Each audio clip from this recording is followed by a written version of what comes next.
All right. Okay, so tonight we're gonna go into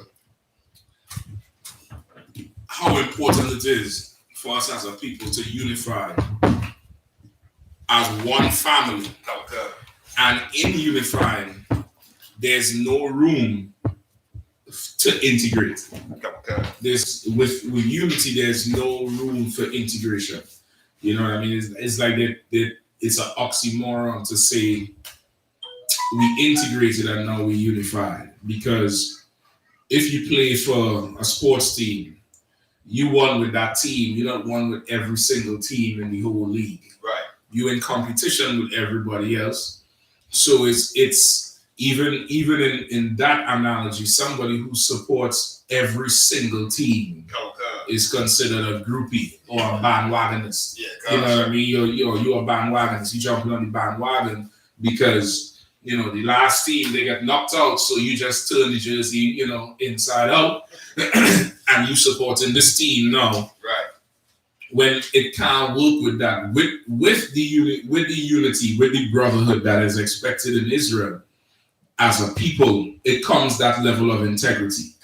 It comes with integrity within that, within our nation, within our people. You have to have it, and that's what makes you separate from everybody else. Right.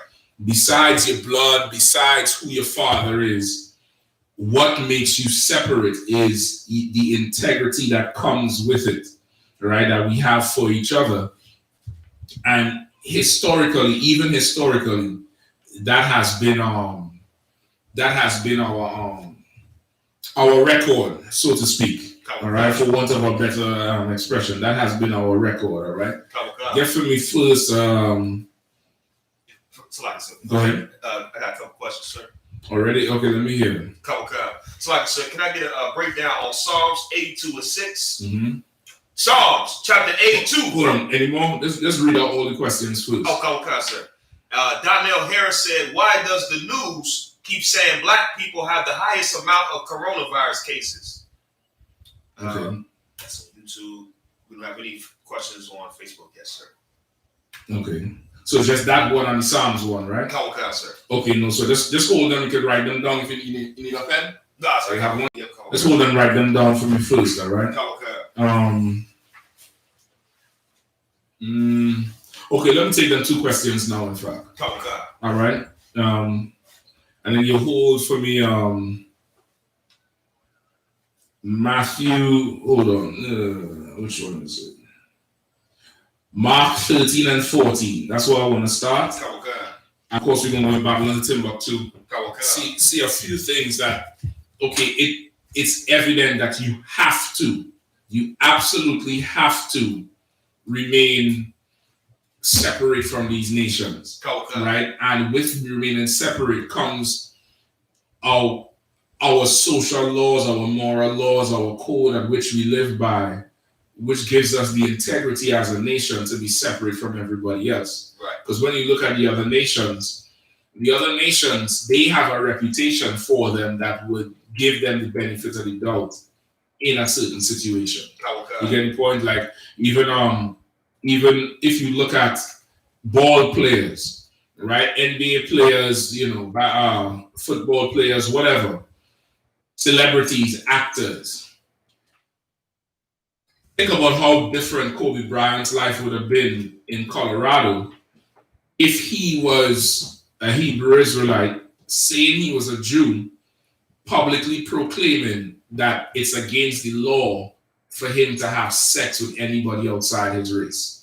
Think about how hard it would be to try to put a rape case on that brother because of that. Right. You get the point? Think about how hard it would be. Like, have you ever heard a rape case of Ethiopian on a black woman or a Chinese woman or something, or a Jewish man or a Chinese man? You get the point? There's one rape case I know of a Chinese man. He was a police officer, and he was raping the woman while he was arresting them. But what I'm saying is, nations have a reputation that you hear something as like, nah, they don't do that. Right. But with us, because we're separate, not because of our actions, but because we're so separate, we do not have that collective reputation. Right. And you need to have that collective reputation if you are going to survive as a people in this time. Right. You get the point? You're going to need that collective reputation, because that collective reputation from the Bible is represented by Christ, the laws, his spirit, his vibe, everything about him. Without that collective reputation, we just, open prey, open victim. We're there for the taking. You get the point? We're there for the taking, and you need that. That makes you separate from other people. Right. That makes you the Chinese people. You hear something happen with China. In fact, we'll get to it. Let me answer a couple questions. Sir. While I'm answering the question, Google, not Google, you might have to YouTube it. When there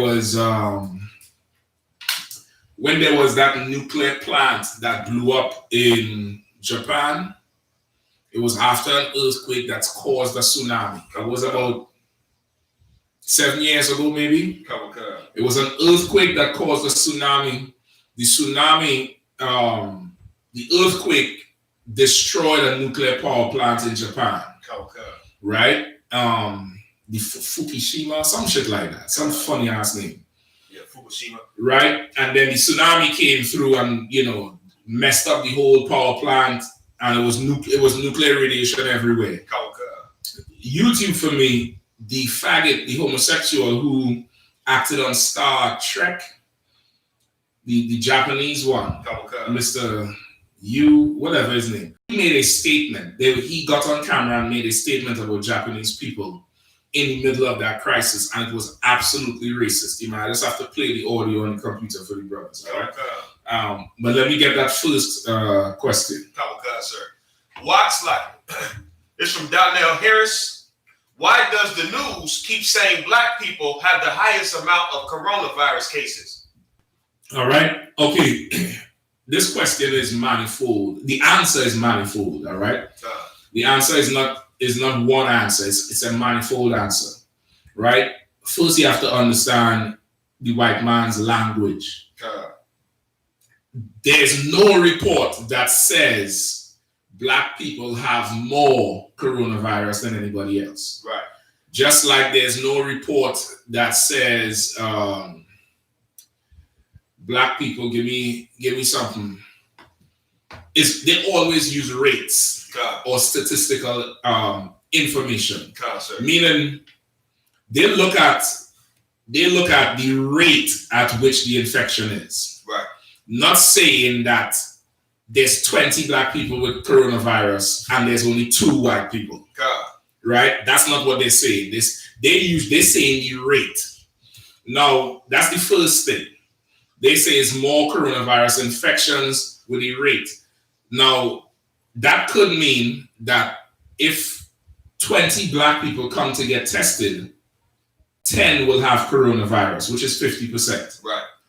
If 10,000 white people come to get tested and 1,000 has coronavirus, that's 10%. Right. Then they come and say black people are getting infected at a higher rate. That doesn't reflect the actual numbers. We're talking about what? 10 out of 20 versus 1,000 out of 10,000. That's the first thing you have to look at. You're listening to the language they use. The language they use, if you're listening loosely, all you will hear is black more, white less, or black higher, white lower. You have to listen to the language they use first. That's the first thing. Right. The second thing is you probably want to pay attention to your RNs and your people who work in triage in a lot of them hospitals. Maybe not so much now, but just after March, just after the country went into lockdown, you had nurses all over talking about how they were turning away Black and Hispanic people from the hospitals and treating white people, white and Asians and, the other nations. A ton of reports of it, which means what? You will have COVID. They tell you go back home. You just have a cold. You go back home, and once again, where we live, it's hyper-populated. Exactly. Meaning the same building that if you break it up into houses, maybe 4 houses could fit on that lot. you have 200 to 300 people piled up on top of each other, using the same elevators going up and down. Right. Kids playing on the same community playground, and before you long, within 2 weeks, that whole building has infected with COVID. It's not because we're more, the COVID likes us more, right? But it's the treatment. It's slavery. It's being the slave in the kingdom. Commander YAHANNA broke this down early on when they called what's the name Fauci said? Underlying pre-existing illnesses or pre-existing conditions. I think it's pre-existing conditions. Then he described it as the illnesses. Right. But he only described illnesses. Commander YAHANNA described the illnesses, but really, even those illnesses stem from the social illnesses that we live under. Because even the diabetes we have, the dementia, all those, you look in the Bible, they are curses that come from slavery. Right. They're all slavery curses. So now, dealing with that, your body's already compromised, and then you are at the lowest social status in the kingdom. Right. Anything comes, you're going to get. You understand? It's like you don't have a defense against it because you can't even get treated properly. Right. You understand? Like you going against a people who for hundreds of years looked at black people as animals, to the point where they would teach in their medical schools that black people's pain threshold was higher than the average person. Therefore, we do not need what's the thing called? Anesthesia. We don't need anesthesia. We don't need pain medicine. Right. We could take it. Right. We rougher and tougher, and we could just take it. So because of that, there's a certain amount of mistreatment that happens with black people. Right. And from that, you have the whole myth, not the myth.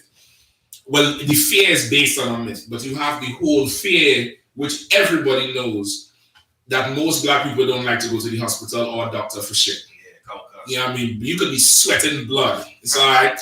You just wipe that shit off. That's I'm good, man. I was drinking this Pepsi. You blame it on something. You don't want to go in there because it's just a whole bad experience. Added to the fact you don't want to hear how you just so much shit wrong with you. Right. But the whole social structure of America is against you in every single way.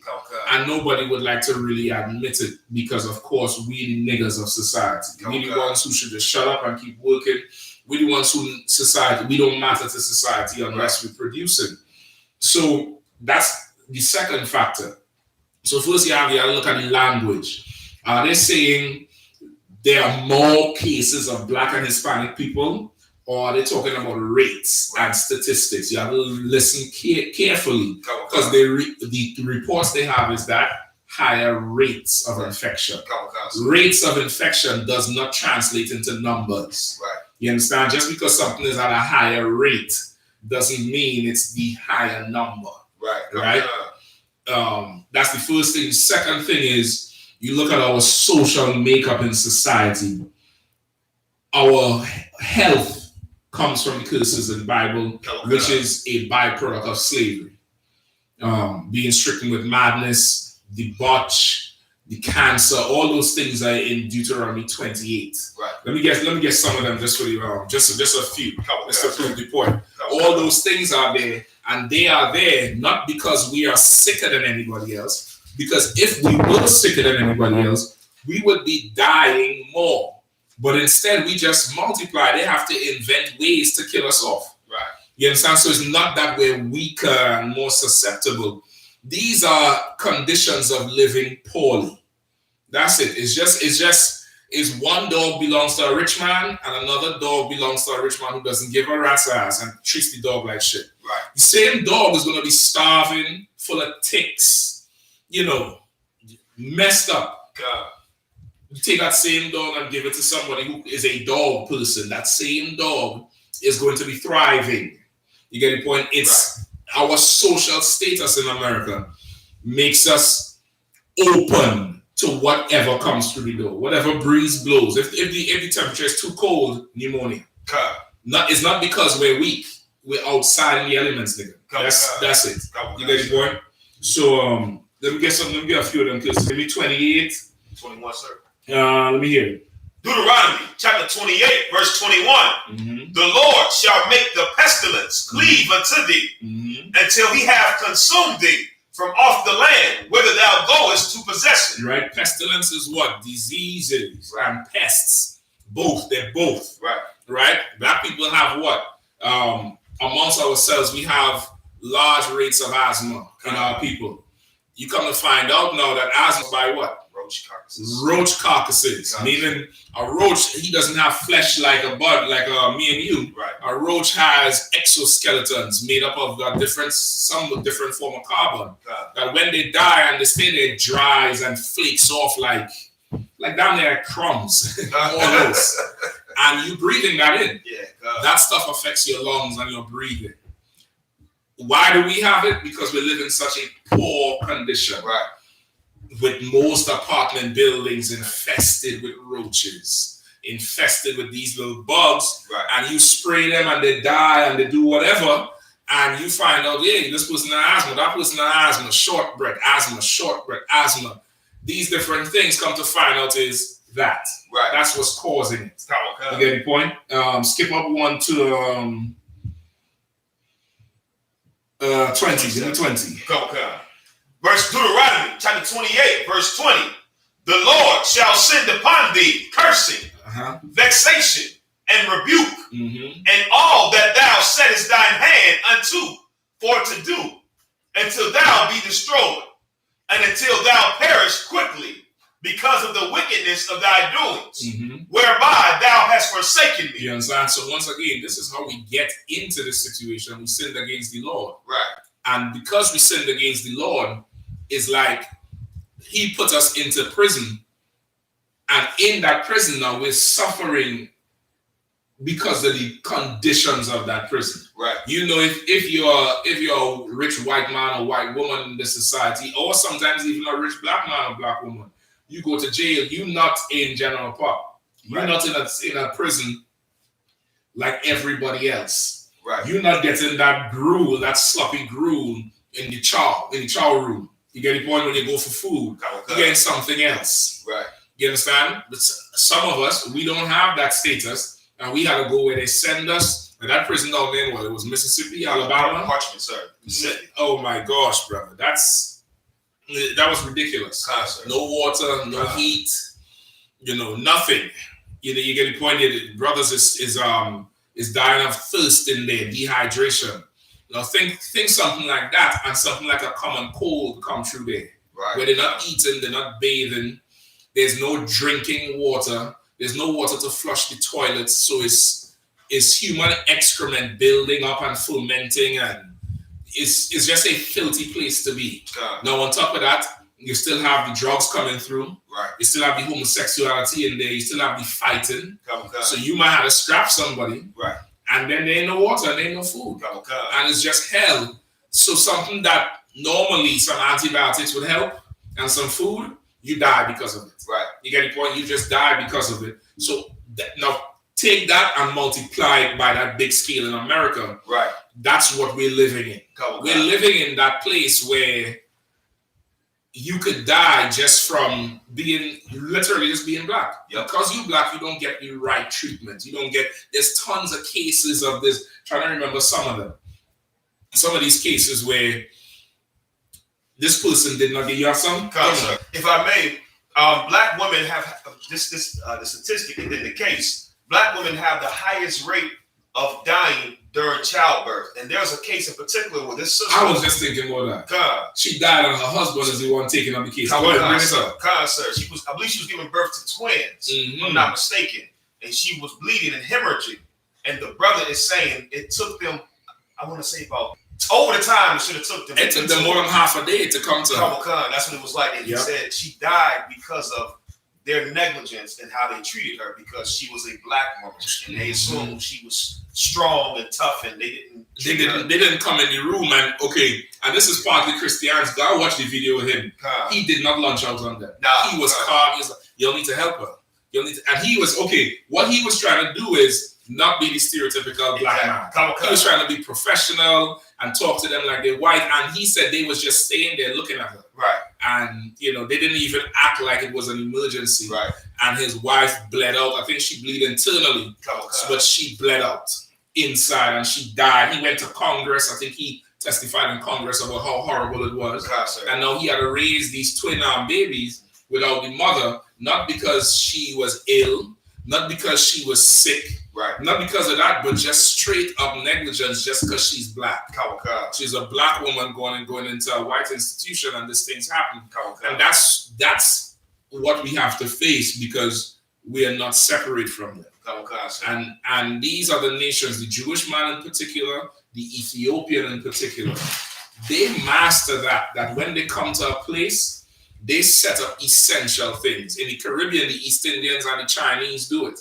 They make sure that people are in medicine, right, in law, and in some sort of social service, whether it's the criminal system or with welfare and food and stuff like that, because they know that people are going to need that. You get the point? Our people, we don't have that network. We don't have that structure. All right, let me get some more of the curses. 27, sir? We have in 27. Verse 27. The Lord will smite thee with the botch of Egypt, and with the emerods, and with the scab, and with the itch, whereof thou canst not be healed. Right. All these is curses that the Lord puts on us in as we was in Egypt. Right. Now he said this is what we're going to suffer in this captivity. Right. And all these is different curses, different diseases, different illnesses, ailments that we would have. Keep going. Verse 28, the Lord shall smite thee with madness and blindness and astonishment of heart. And that's what we go through right now. For the most part, black people are, as a people, very mentally unstable. Black and Hispanic people, we're not mentally stable because we're dealing with too much stress over a prolonged period of time where we think that stress level is normal life. And that's not a normal thing. It's not normal to be under so much stress for a prolonged period. You're going to break, you're going to snap. And it happens in different degrees, in different situations. It happens under different circumstances. Right. At different times, especially times in your life. It might happen multiple times. But all these is curses, not because we're insane as a people, but these are this is what's going to happen in this prison. That's what the Lord is saying. In there, you're going to get this, you're going to get that, you're going to get this. That's what he's saying. Right? Go ahead. And what you're saying is absolutely heavy. So I remember watching two things. I remember watching Law and Order. I love watching Law and Order. And they was looking for a suspect, and they was talking to a young brother.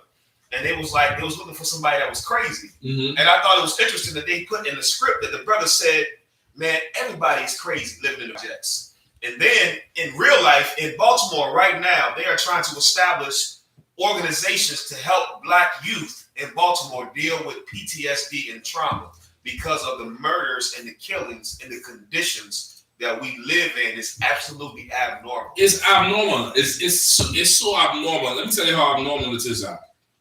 A child doesn't have to witness one murder.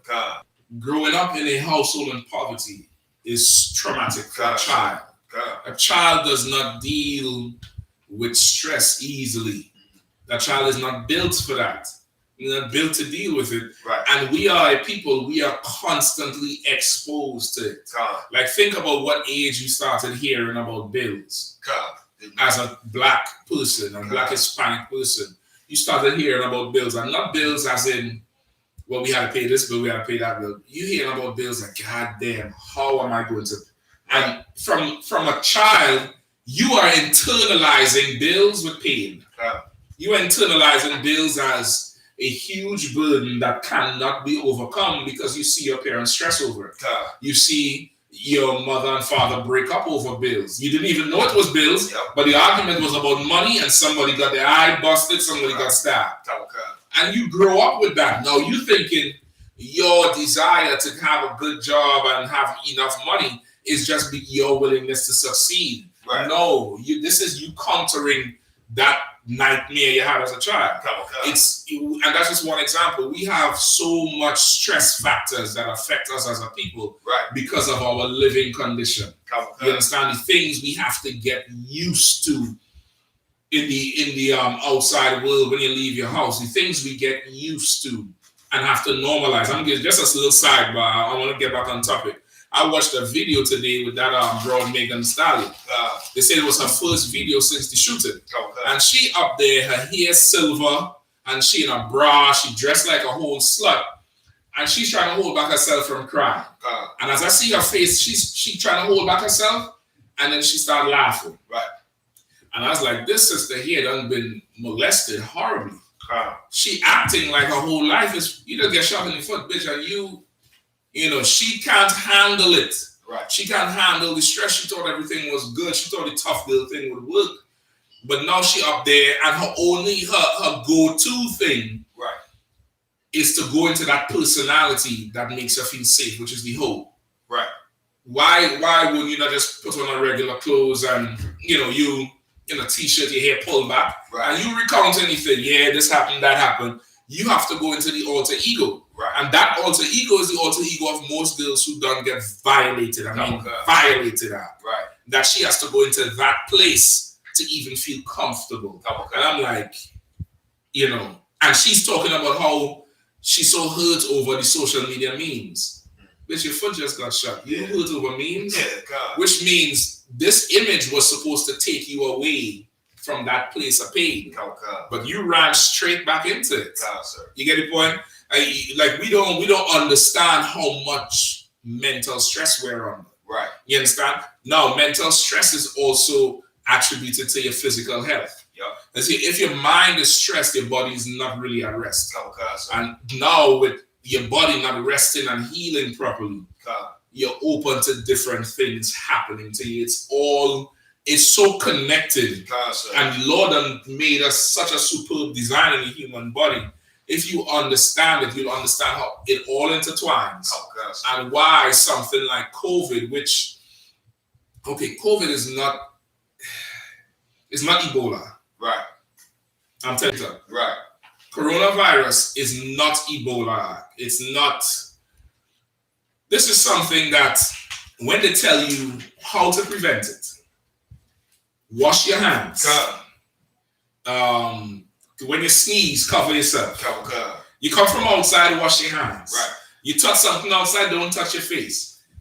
You have to be a nasty ass motherfucker if you now started doing this. I thought that was normal procedure. Exactly. That was normal procedure. So now, when you look at it, this is, I'm not going to say it's not that serious, but this is something that you can recover from. Right. But because of our condition, we done compromise, we done so beat down. Right. Our bodies can't recover. And those of us who could, we get medical help late. Much later than some little white girl who go in their coffin. Right. Some white boy, some Jewish man, or somebody else who goes in their coffin, they get treatment. Right. Our people not getting the treatment. Just think as in anything. Our people don't get the initial treatment that we're supposed to get. I know nurses personally. I know sisters in the world who are nurses, and they've said it. I remember at the end of March, beginning of April, they were saying they're turning away Black and Hispanic people, and they're treating white people. So it's not so much that we, weaker or susceptible. Our social status dictates that we get help last. So that's basically it. For the brother who asked the question, is not that we, it attacks us more. It's because of where we are in the pecking order of things. Right. And we will always get the dregs of society. Anything wrong is going to affect us first or affect us hardest. Again, not because we're weaker or something is wrong with us, but where we are socially in society, whatever negative is going through the land is going to affect us first disproportionately. And that's what's going on. That's why you hear those reports about COVID affecting more Black people or whatever. Think about this. This thing started in China. All of a sudden, it's a Black disease. Right. Yes. This thing started in China with shit Black people don't eat. Right. This thing didn't come from chicken. It didn't come from Hennessy. It came from the pangolin and the bat. Right. But yet still, we're the ones who says there's more of it. Right. No, it's the social makeup of America, with us being the slaves. Think about so-called Hispanic, a Mexican, a Salvadorian who's here without America's so-called legal papers. God. If they get sick, how are they getting treatment? Right. Just think about something like that. How, think about it. Oh, let's go back some more. Think about a sister who's pregnant. Her papers ain't straight. She had to give birth. She worried about going to the hospital, right, because she could get deported as soon as the baby's out, and that baby goes into the system. That's the type of decisions we have to make as a people. Now put COVID on top of that. Right. And you see your life compared to Becky and Karen and Ken, who's like, Doc, I'm coughing. Right. Here's a respirator, here's this, here's that. You give him $10,000 worth of treatment. Right. But black people have to even consider, do I even want to go to the hospital? Come on, sir. You understand? So it's a social thing, but they will never break it down like that. You have to understand that we are people destroyed because we're not one. And right, we don't have one leader who will speak for us all. Right. You get the point? Okay, so like, just to hop on the point. So I remember being young and knowing that, listen, do not call the ambulance. Like, if you call the ambulance and they come out, that's automatically $300. You gotta pay. And I remember growing up and knowing, like, we had to judge as kids, is this, how bad is this? This is an emergency, or is this some way we can work around trying to figure out, can we handle it? Exactly. And no other race of people has to make that type of judgment call, and let alone so young. Right. You to think of it, you imagine that you ought to say, nah, I ain't trying to pay that bill, I ain't trying to do that, because it's, and you're sick. You're sick, and that's what it is. It's really the lack of us being the slaves of this empire. That's what it really boils down to. Not so much that we're any worse than anybody else physically, but it's our conditioning here. That's what it is. I believe that's about it. Right? Sir. So that answer the brother's question? Sir. What's the other one? Actual breakdown of Psalms 82 and 6, sir. If I can, I'll do it, all right? If not, probably I'm going to have to ask General on Thursday. Sir. All right?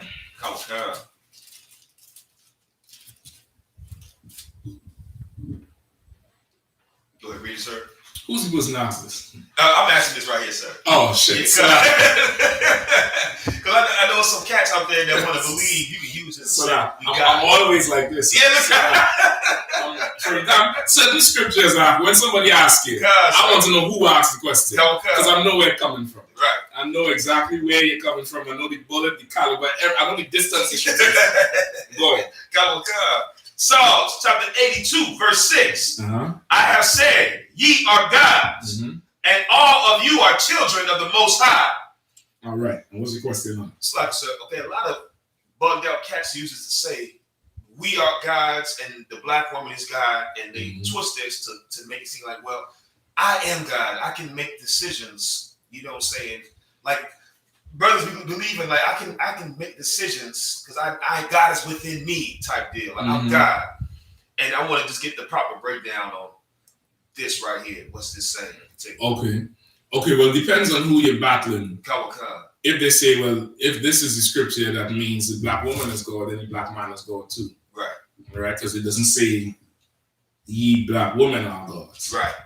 And if, just a sidebar, the black woman gives birth to everybody, so that means what? The white woman is God too. She gives birth. Right. A dog is God too. So you go there with it, right? Okay, so first off, you want to find out, ye are gods. What does that mean? Right? But it says, and all of you are children of the Most High. Right. So telling you are God, but you are the son of the God. Right. So it tells you right there, this does not mean you are God, the creator. All right. So in this scripture, what does gods mean? So, like, if I may, this is the breakdown for YAHANNA, the Princess of the Power. This one is not YAHANNA. This one I'm gonna give it to you. All right. You have your Blue Letter Bible. All right. Pull it up. Right. Go to verse 6.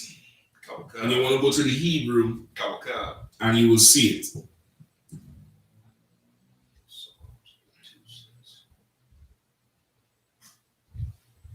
All right, we in Psalms chapter 82 and 6.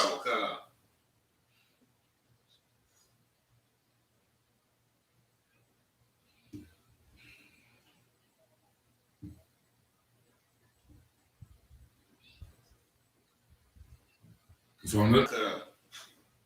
You know how to get the Hebrew? Yeah, come on, I'm looking at it right now, sir.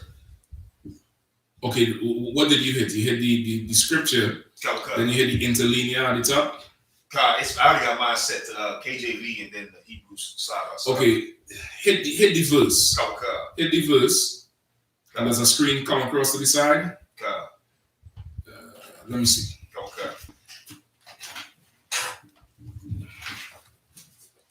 No, not this. Look.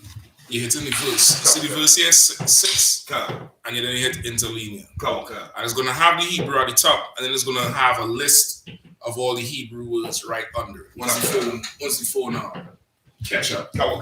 All right. Let me know when did it catch up? Yep, all right. So now you scroll down where it says Hebrew interlinear. And you see it give you the phrase, I have said Amar, ye are gods. Right. What is that word? Elohim. There's no in Hebrew, so it's Elohim. Right. Now you hit that. You hit the side where it says Elohim. And now you get in. This is the Strong's breakdown of the word. You have the Strong's number right there. Sir. You have the it tells you it's a masculine noun. Right.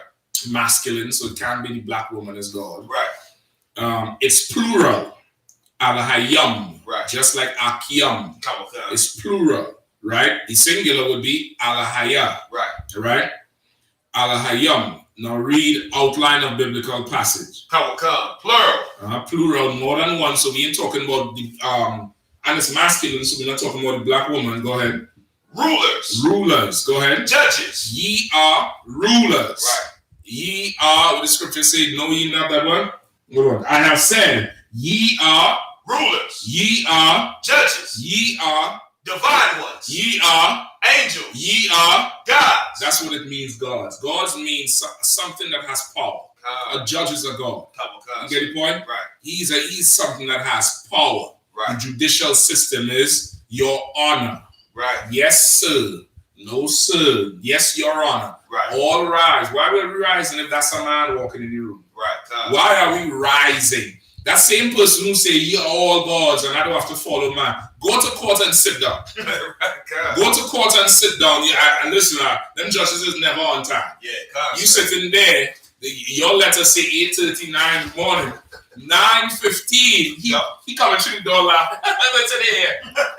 All rise. And he walk up there. Everybody stands up. Right. Because that ain't a man walking. Right. You understand? Ye are gods. Ye are judges, rulers, meaning you're the powerful people. You're the rulers of the earth. Right. That's what the scripture really means. And yet, and keep reading. And all of you are children of the Most High. You are children of the Most High God, the only God. Right. But you all are powers on the earth. Right. And our life in spurts, we see how powerful we are. Right. We see the powerful impact any one of us could have at any single given time. But, keep reading. Verse 7. But ye shall die like men. And fall like one of the princes. Right? He died like men. He died like ordinary people. Right. He died like and fall like one of the princes, meaning the royal men of the other nations. Meaning you'll die just like, you die like Saddam Hussein. You just die like any old how. When if you were a god, you don't die like that. Exactly. You don't. David died like how this context of a god would die. Right. He's a ruler. He died on his deathbed, surrounded by his generations, with some young thing laying on him. You get the point? That's how you want to go. You don't want to go, any old how. You understand me? Keep going.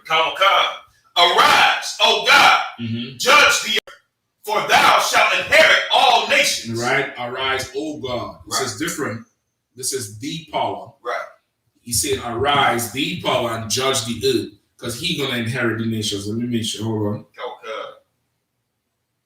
It's like too, so I didn't even know you could do all that on this blue letter title. Yeah, it's rough. That's the wild right there. It's definitely rough.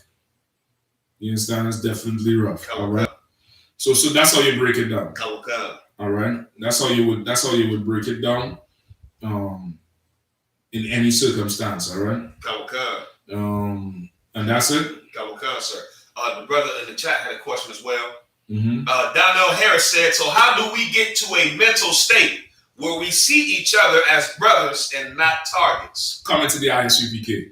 Yeah, I'm right. You come into the I.S.U.P.K, you're going to shed yourself of the world. That's what the announcement is. The first 90 days, let them shed themselves of the world. Right. And after that, there's still going to be a lot of shedding. Right. It's only now you're going to be charged with responsibility of it.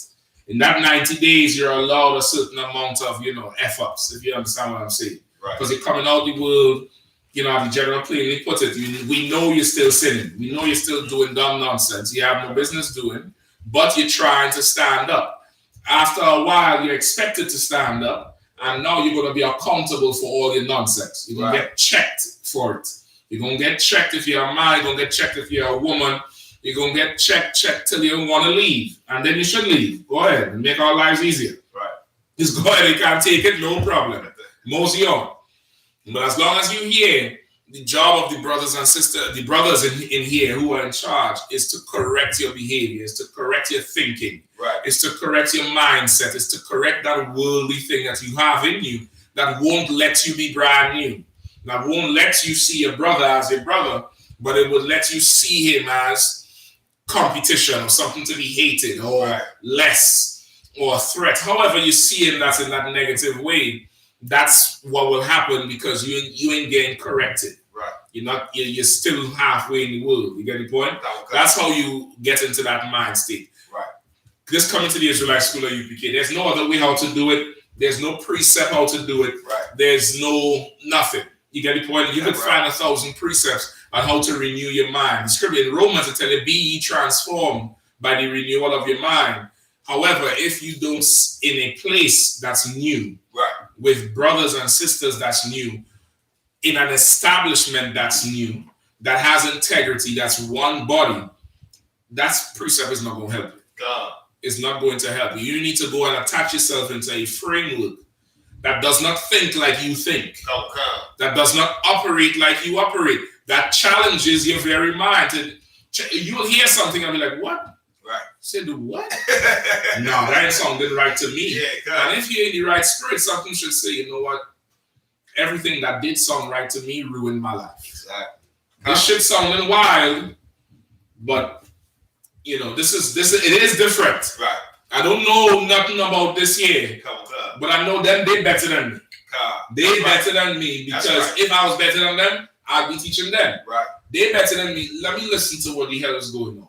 Let me try to stretch this brain up here a little bit to reach a place of as you say, mental what? The mental state. Sir. The mental state. To reach this mental state that could make me better. Right. But where you are right now, if you think your comprehension is adequate enough to say what's right and wrong, you're an idiot. Right. That's just the plain fact of it. You're just an idiot. If you think your mental capacity right or now could tell you what's right or wrong, you don't know what's right or wrong because the perception you've been trained with, the point of view you've been trained to take from a child has been Christian. Right. So every problem you look at it from the Christian side. Right. You always orient your mind to look at it from the Christian angle. Right. Instead of looking at it from the angle of a free man. That's right. A Christian heard COVID and started crying. Yeah, come. And oh my God, what are we going to do? A free man was like, Most High Christ. He's going to send us the stimulus. I get to stay with the kids. I get to see the woman more. You sisters, you get to see your husband more. Right. You get to spend time teaching them in the homeschooling. Teaching them how to read, write, instead of bond with your children. Right. Some of you Christians, you always complaining, you all wanted to go back to work because you realize you really don't love your family. Yeah, you realize there's too much time in there because your perspective is Christian. Right. You're not thinking like a free man. A free man is like, what? Pause? No problem. The Lord has shut the earth down. Right. Not even sports is on. Right. It's a total halt. Total halt. Naturally, the earth will shut down for winter. Right. In the winter months, the earth will shut down. There's nothing to do. You put the sheep up in the caves, put them indoors in the barn, whatever. Crops ain't growing. Babies is making, but that's about the only work going on. But since we under this devil, there's no break. There's no rest. There's no shutdown. The COVID came and there was a 3-month break. Right. 3-month break. And if that's not good enough, look for us in December. The Lord is going to break it again. That's right. You get the point? Now, you may not understand it. But if you understand that, okay, this is how the Lord is doing, you can expand your mind to say, look at what he's doing. Right. Look at what he's doing. You get the point? I told you we interviewed some sister in the UK. She works with the health. She works in the health industry. And she had to go to work because she was one of the first responders, one of the nurses. God. She came on there and said she contracted the COVID. This was sometime in early April. Contracted the COVID from working in the hospital with them. And then she later said it was a blessing because she got to see her husband a whole lot more. And she got COVID.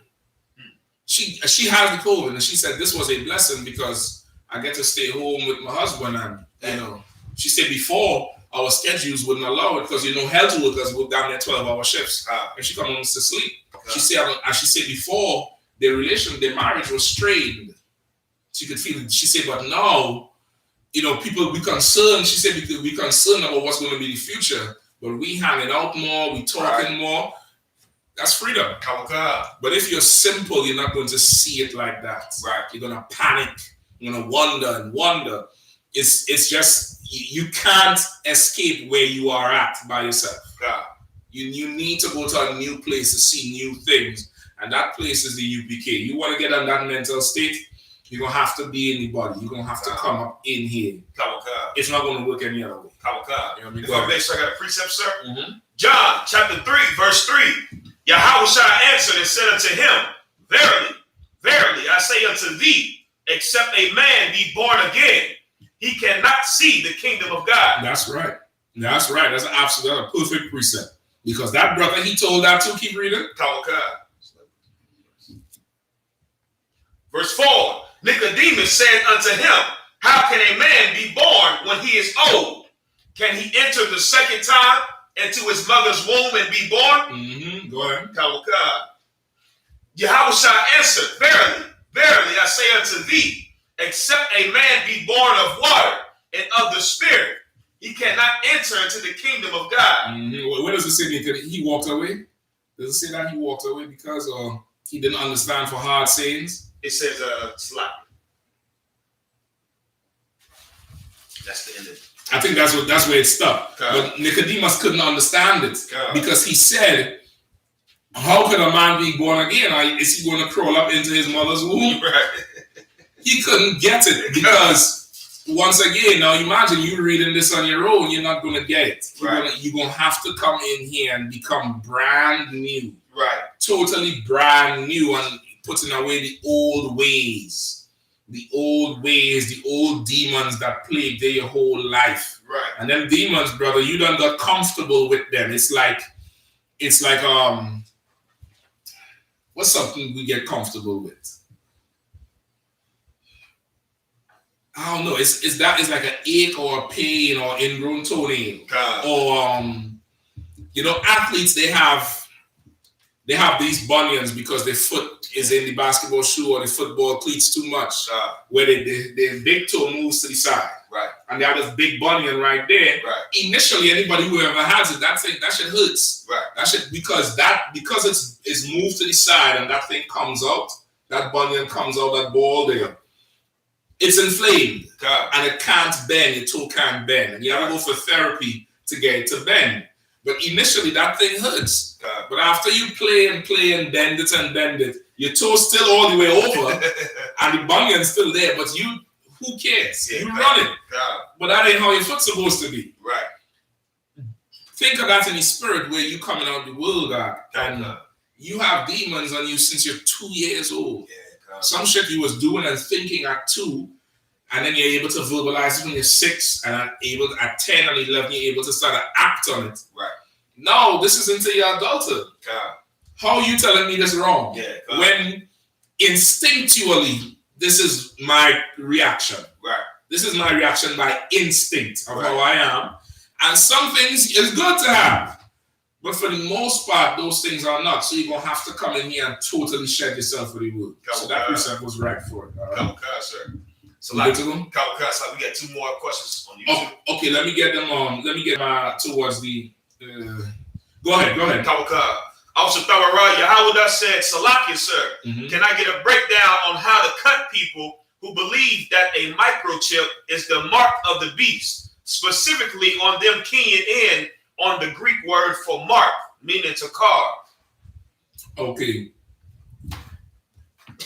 Fuck.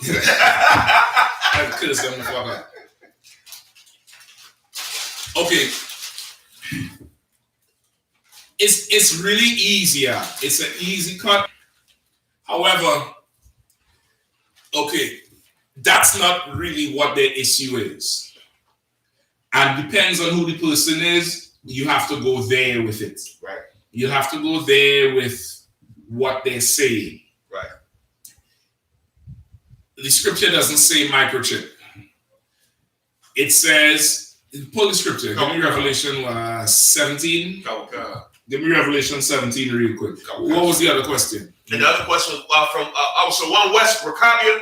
Salakia, sir, if I may, Vikings/Danes, were they Esau or another people? I know a lot of things were whitewashed, so I just wanted confirmation. Now, I believe they were Edomites. I believe they were largely Edomites. Of course, you're going to have, because they had, there was not world dominant. Right. But they had some level of dominance when they existed. They was responsible for the sacking of England. Definitely. You see that TV series Vikings? It's very historically close. Very. Not literally, not every single thing. But you see the events with the raids on England and Essex and those places. Those things did happen. Right. You get the point? Those things actually did happen.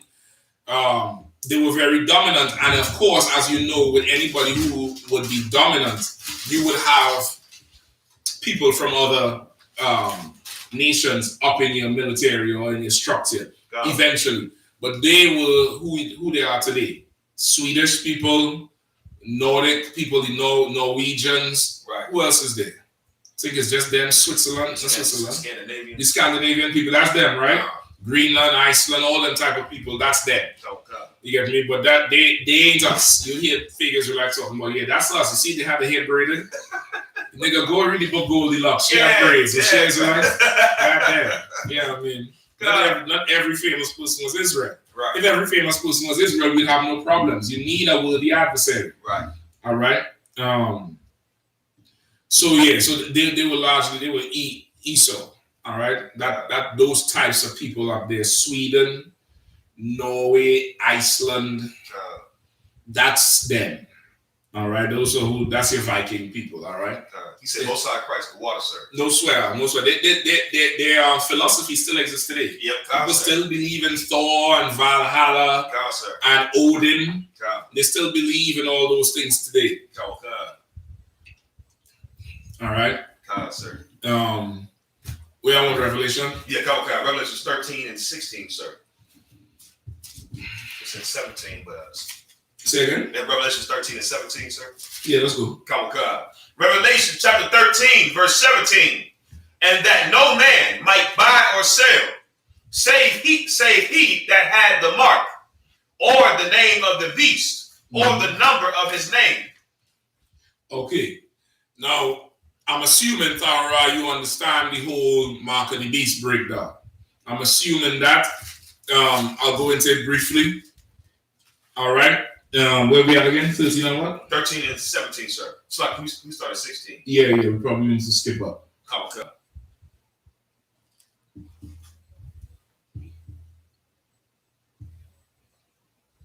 Go ahead. Revelation chapter 13, verse 16.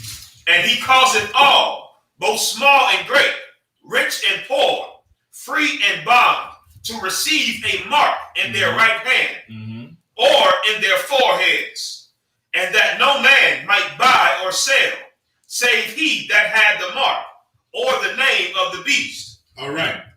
This is not talking about a microchip or any physical indentation in your actual right hand. In the scriptures, the right hand is always been synonymous with your strong side.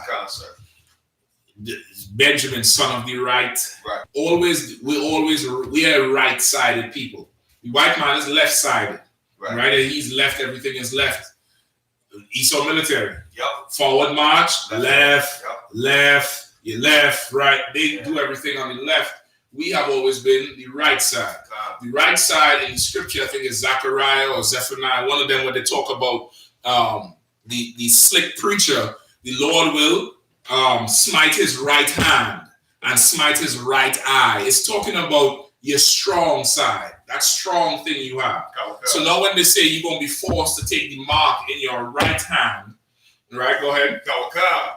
And that no man might buy or sell, save he that had the mark or the name of the beast. No, 16. Give me 16 again. And he caused it all, both small and great, rich and poor, free and bond, to receive a mark in their right hand or in their foreheads. Right. To receive a mark in their right hand or in their foreheads.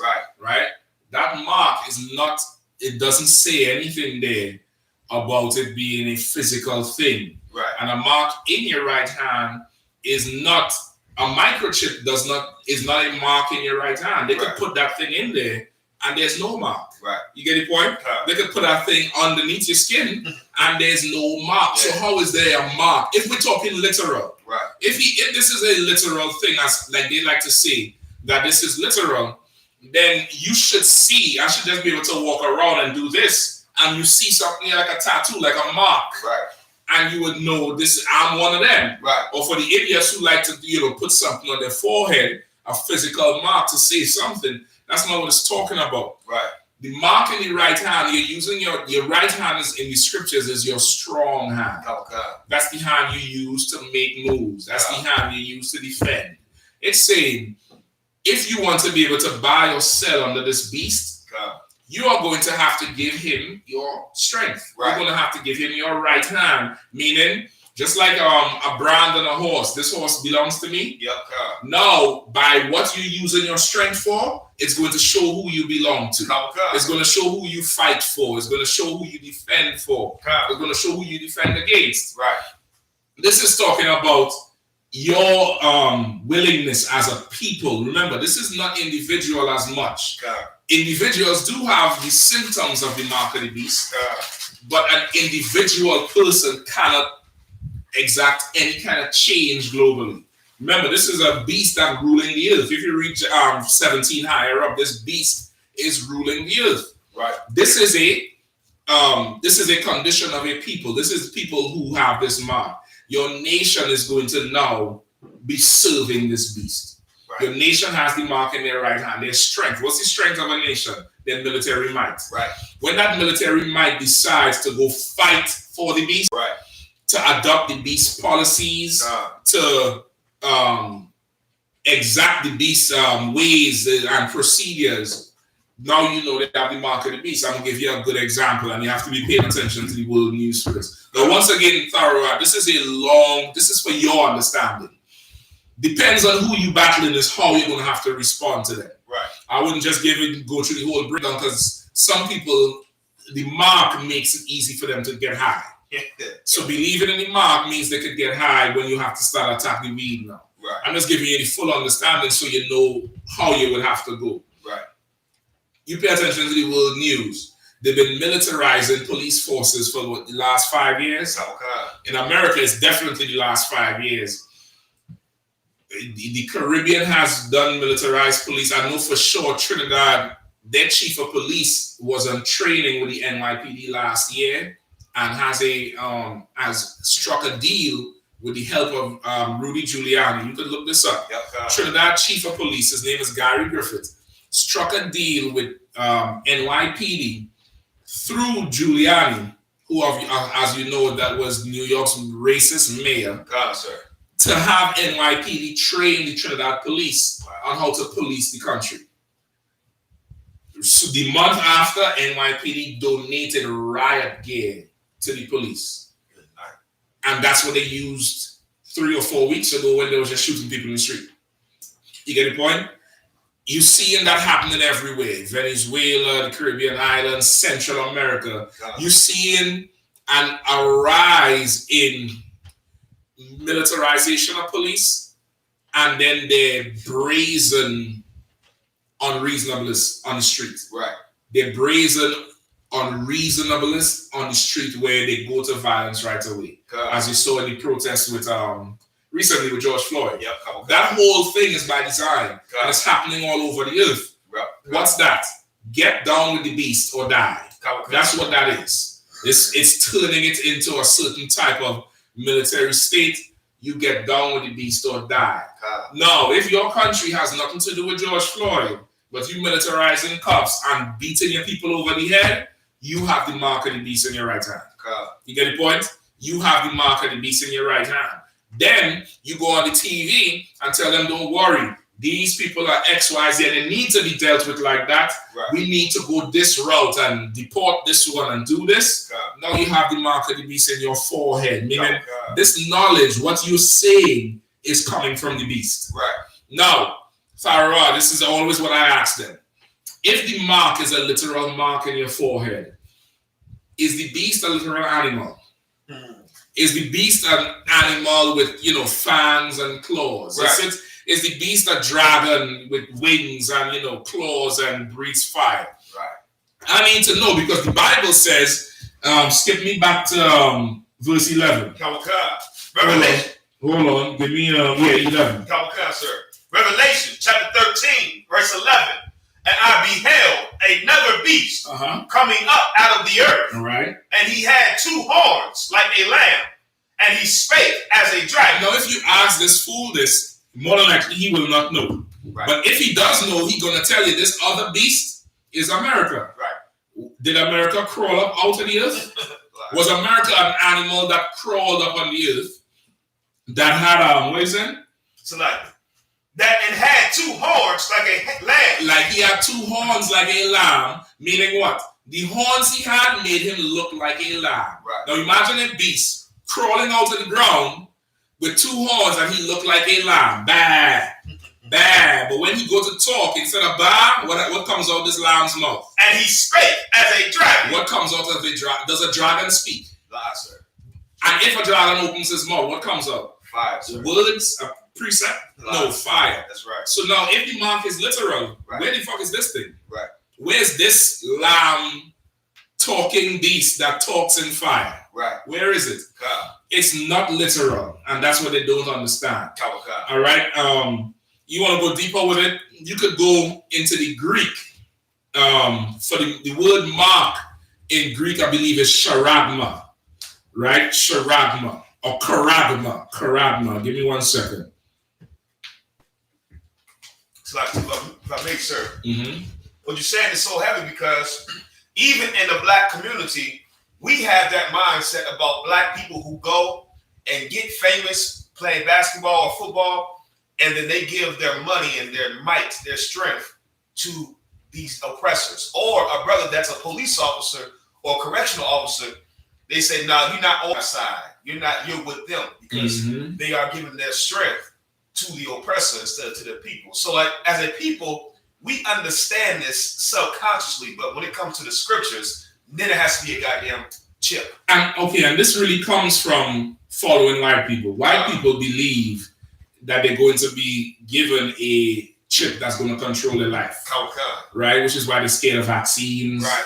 Why they're scared of so much other nonsense. New World Order, martial law. Nigga, we've been living under martial law. We've been had that. We've been injected with shit. We've been going. That shit doesn't affect us. Right. Like, you know, how does it to get a black person to wear a mask for this COVID shit? You know why? Nigga, we got bills. Right. We the COVID what? COVID gonna help me pay these goddamn bills? I ain't got no time for no mask, nigga. Right. I ain't got no time. So what gonna happen? I'm gonna cough and go in the hospital? Right. Nigga, I'm sick right now. Right. Where was all this concern for my sickness in February, in December? Like, those things don't affect us. But if you subscribe to white teachings, you are going to believe that the mark of the beast is a microchip. That's an old, not old like hundreds of years old, but I want to say maybe 60s maybe, or 50s, that you're thinking one day the government is going to control your mind with a chip. The chip in your hand is to control your body, and the chip in your head is to control your mind. It's stupid.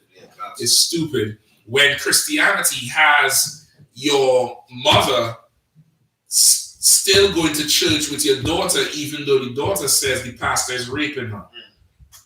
The chip ain't making her go to church. Right. The chip ain't making the pastor rape the daughter. Right. The chip ain't making the mother not believe the daughter. It's called Christianity. Right. And that mark in that person's head, that philosophy will make you do that. You get the point? You look up SHALAM, you pull the scripture up, you look up the Greek, it's called charagma, right? Charagma or charagma, a stamp and imprinted mark. That's what the literal meaning is, right? Of the mark stamped on the forehead, the right hand as a badge of the followers of the Antichrist. This is the mark branded upon horses, thin carved, sculpted, graven work, idolatrous images. So it's giving you what it's referring to, just like how it referred to the beast.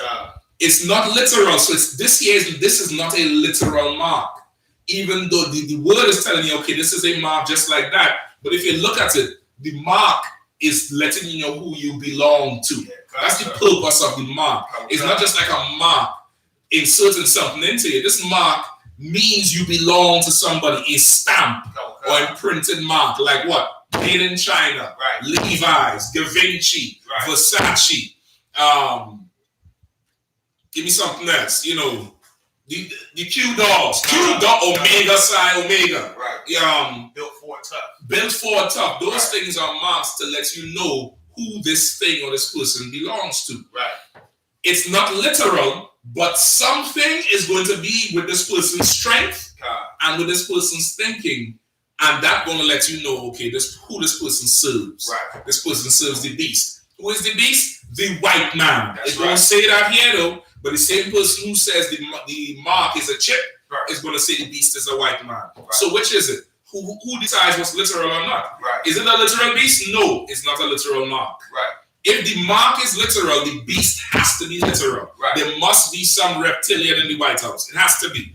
But if not, then you know this is not talking about a goddamn microchip gun. It's just not. There's a few others I'm thinking about and will come to mind. Give me Ezekiel 9 and 4. All right, give me Ezekiel 9 and 4. Real quick. Let's see what that says. Ezekiel chapter 9, verse 4. And the Lord said unto him, go through the midst of the city, through the midst of Jerusalem, and set a mark upon the foreheads of the men that sigh and that cry. Now understand me well. This scripture is saying the same thing. Set a mark on the foreheads of them that sigh and cry. Now the idiot is going to say the words are different. Of course the words are going to be different because the Old Testament was written in Hebrew and the New Testament was written in Greek. Just like Judah in the Old Testament is Judah, in the New Testament is Judas. You get the point? So is it a different, is Judas different from Judah? It's the same thing. So now we gotta go to the root. Now look up what that mark is.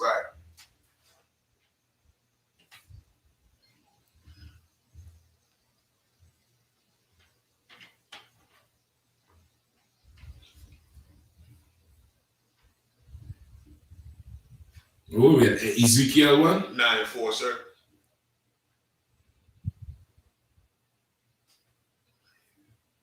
All right, Ezekiel 9 and 4. Sigh in the midst of the city, set a mark. All right? Sir. You found it? Sir. Mm-hmm. It says, Tav, masculine noun. This outline of biblical usage. Desire. A desire. Meaning what? Set, what does it say? Set on them that have a what? And the Lord said to them, so like he said, set a mark upon the foreheads of the men that sigh and that cry. Right? Set a desire on them, meaning you setting them aside. Like how you would go to the store and try shoes on and be like, I want this one, this one, this one, and that. Yeah, you setting them apart. You desire this one. Right? Desire what else? Mark. Mark as a sign of exemption from judgment. A mark, meaning there's going to be something on this thing here that makes you know they are exempt from judgment. Right. Meaning, I'm going to throw this in the trash. I'm going to keep this one. Right. Go to the New Testament and I'll read the Revelation 1 in 13. And that looks like verse 16.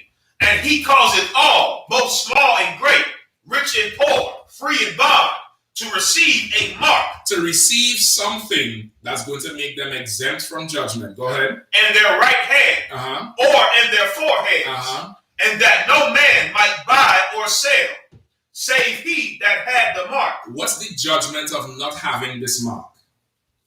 It's like you're being poor, sir. Your people are not going to be able to buy or sell. Right. There's going to be no trade. The judgment for not receiving this mark or this philosophy or getting down with this beast is your nation is going to be Haiti. Right. Your nation is going to be Jamaica. It's going to be Venezuela. Right. Venezuela is the perfect example of it right now with the sanctions on Venezuela. Right. Well, America cut them off on either side. Right. They are receiving the mark of the beast. You understand? They did not take the mark of the beast, so now they're receiving the judgment from the mark of the beast. This is not a microchip dummy. Right. A microchip ain't starving them people in Venezuela. Right. A microchip did not kill George Floyd. Right. It didn't kill Trayvon. It didn't kill Sandra Bland. It did not murder the Native American people on this land. A microchip didn't do that. Right. So now if you want to tell me that we're waiting on some microchip to see who the beast is, then who is responsible for all that other shit? Exactly. What's responsible for all that other shit? They're just simple. So again, Tara, just to be in short, I don't really, I like to make light work of them real quick because there's other things that we should be focused on.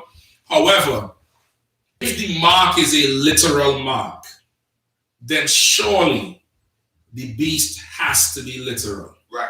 You understand? Now, if the beast is not literal, then the mark is not literal. This is again, and you could go through the Old Testament where there's the different verses of mark and whatever. But this one in Ezekiel is the best one because the Lord said, put a mark on their forehead. Right. Then with sigh and cry. What the Lord said? Go trip them prophets?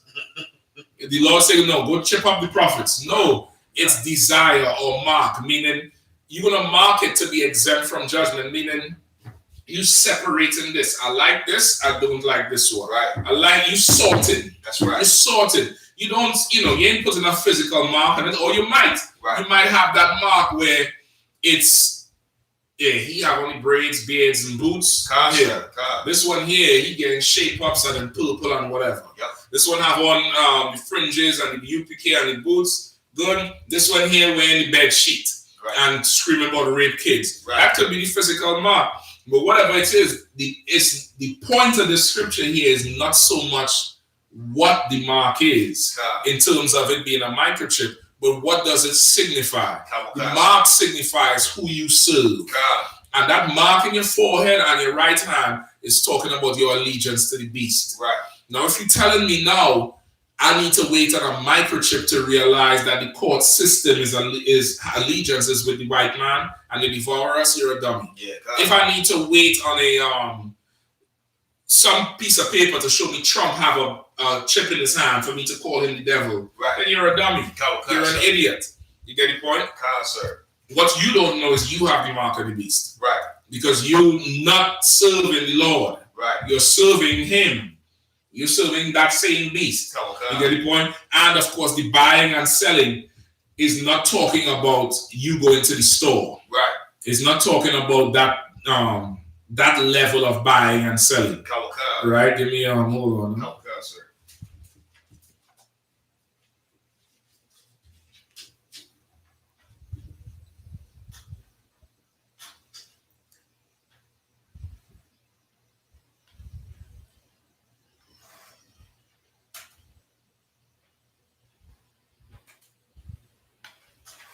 Give me 1 second.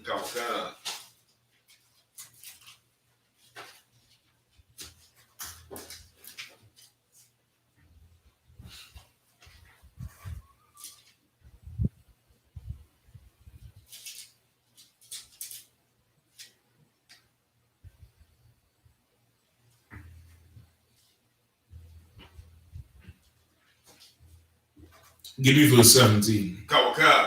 Revelation chapter 13, verse 17.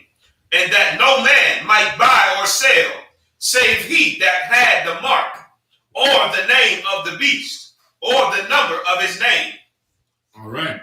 So when you look up even buy and sell, it's talking about marketplace or the markets. It's not talking about your store. God, sir. You understand? That's not what it's talking about. God. It's talking about, your marketplace or your store. God. Or your your markets, not your store. It's talking about your marketplace. You understand? Right. Hold on, looking up something else here.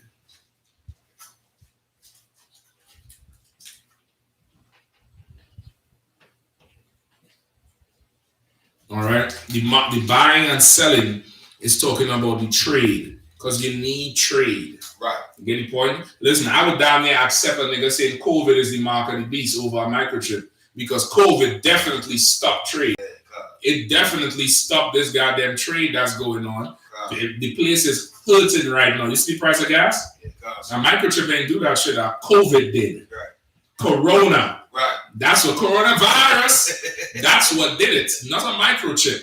You understand? So it ain't that. You get the point. It's definitely not that. So Tharwa, you can definitely use those things. There's another one too.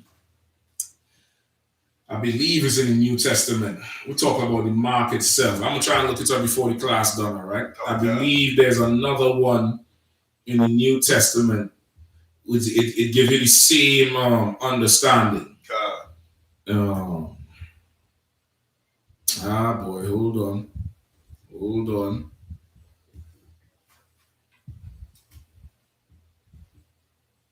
Right.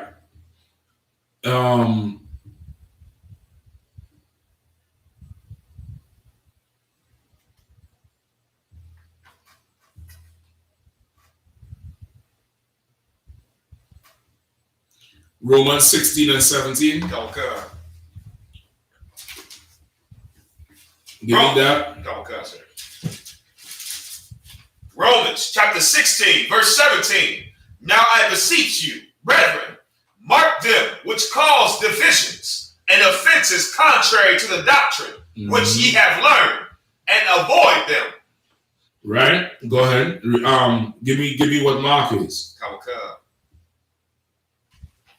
All right, you know how to find it? Would it be the same way for the New Testament? Same way. Okay, sir.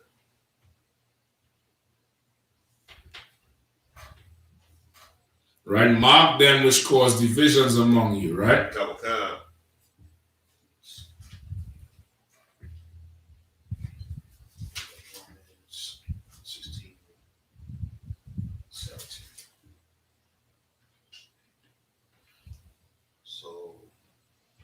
Is Romans 16, 17? Okay, sir. So it says here, Mark. Hold on, I lost it. You sure 16, 17? Okay, sir. I got it right here, sir. Go ahead. Oh, yeah, I see. Outline of biblical usage to look at, observe, contemplate, to mark, to fix one's eyes upon, direct one's attention to, anyone, to look to, take heed to thyself. All right, so it's telling you what? To mark them, meaning you observing this thing, or you're looking at this thing the same way how the mark in Ezekiel was, where desire or to separate from judgment. Right. This mark them that cause divisions, meaning you looking at this one here like you are separate from everybody else. Okay. It's distinguishment. Right. That's what the mark is. Now the Greek word here is different. If they're scholarly, they might come and tell you, well, it's a different word and it's a different this. Just like give me an example of the same thing. Mark them, you gotta watch him. Right. God. If I say you gotta watch him, what does that mean? I'm gonna do this? Or it means watch or mark that person. Like, keep an eye on that. It's distinguishing.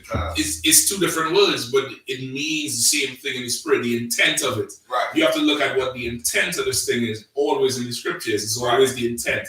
It's always the spirit of what he's saying. And that's how you're going to understand it. Now, some ISUPK, you're going to be scared of a microchip.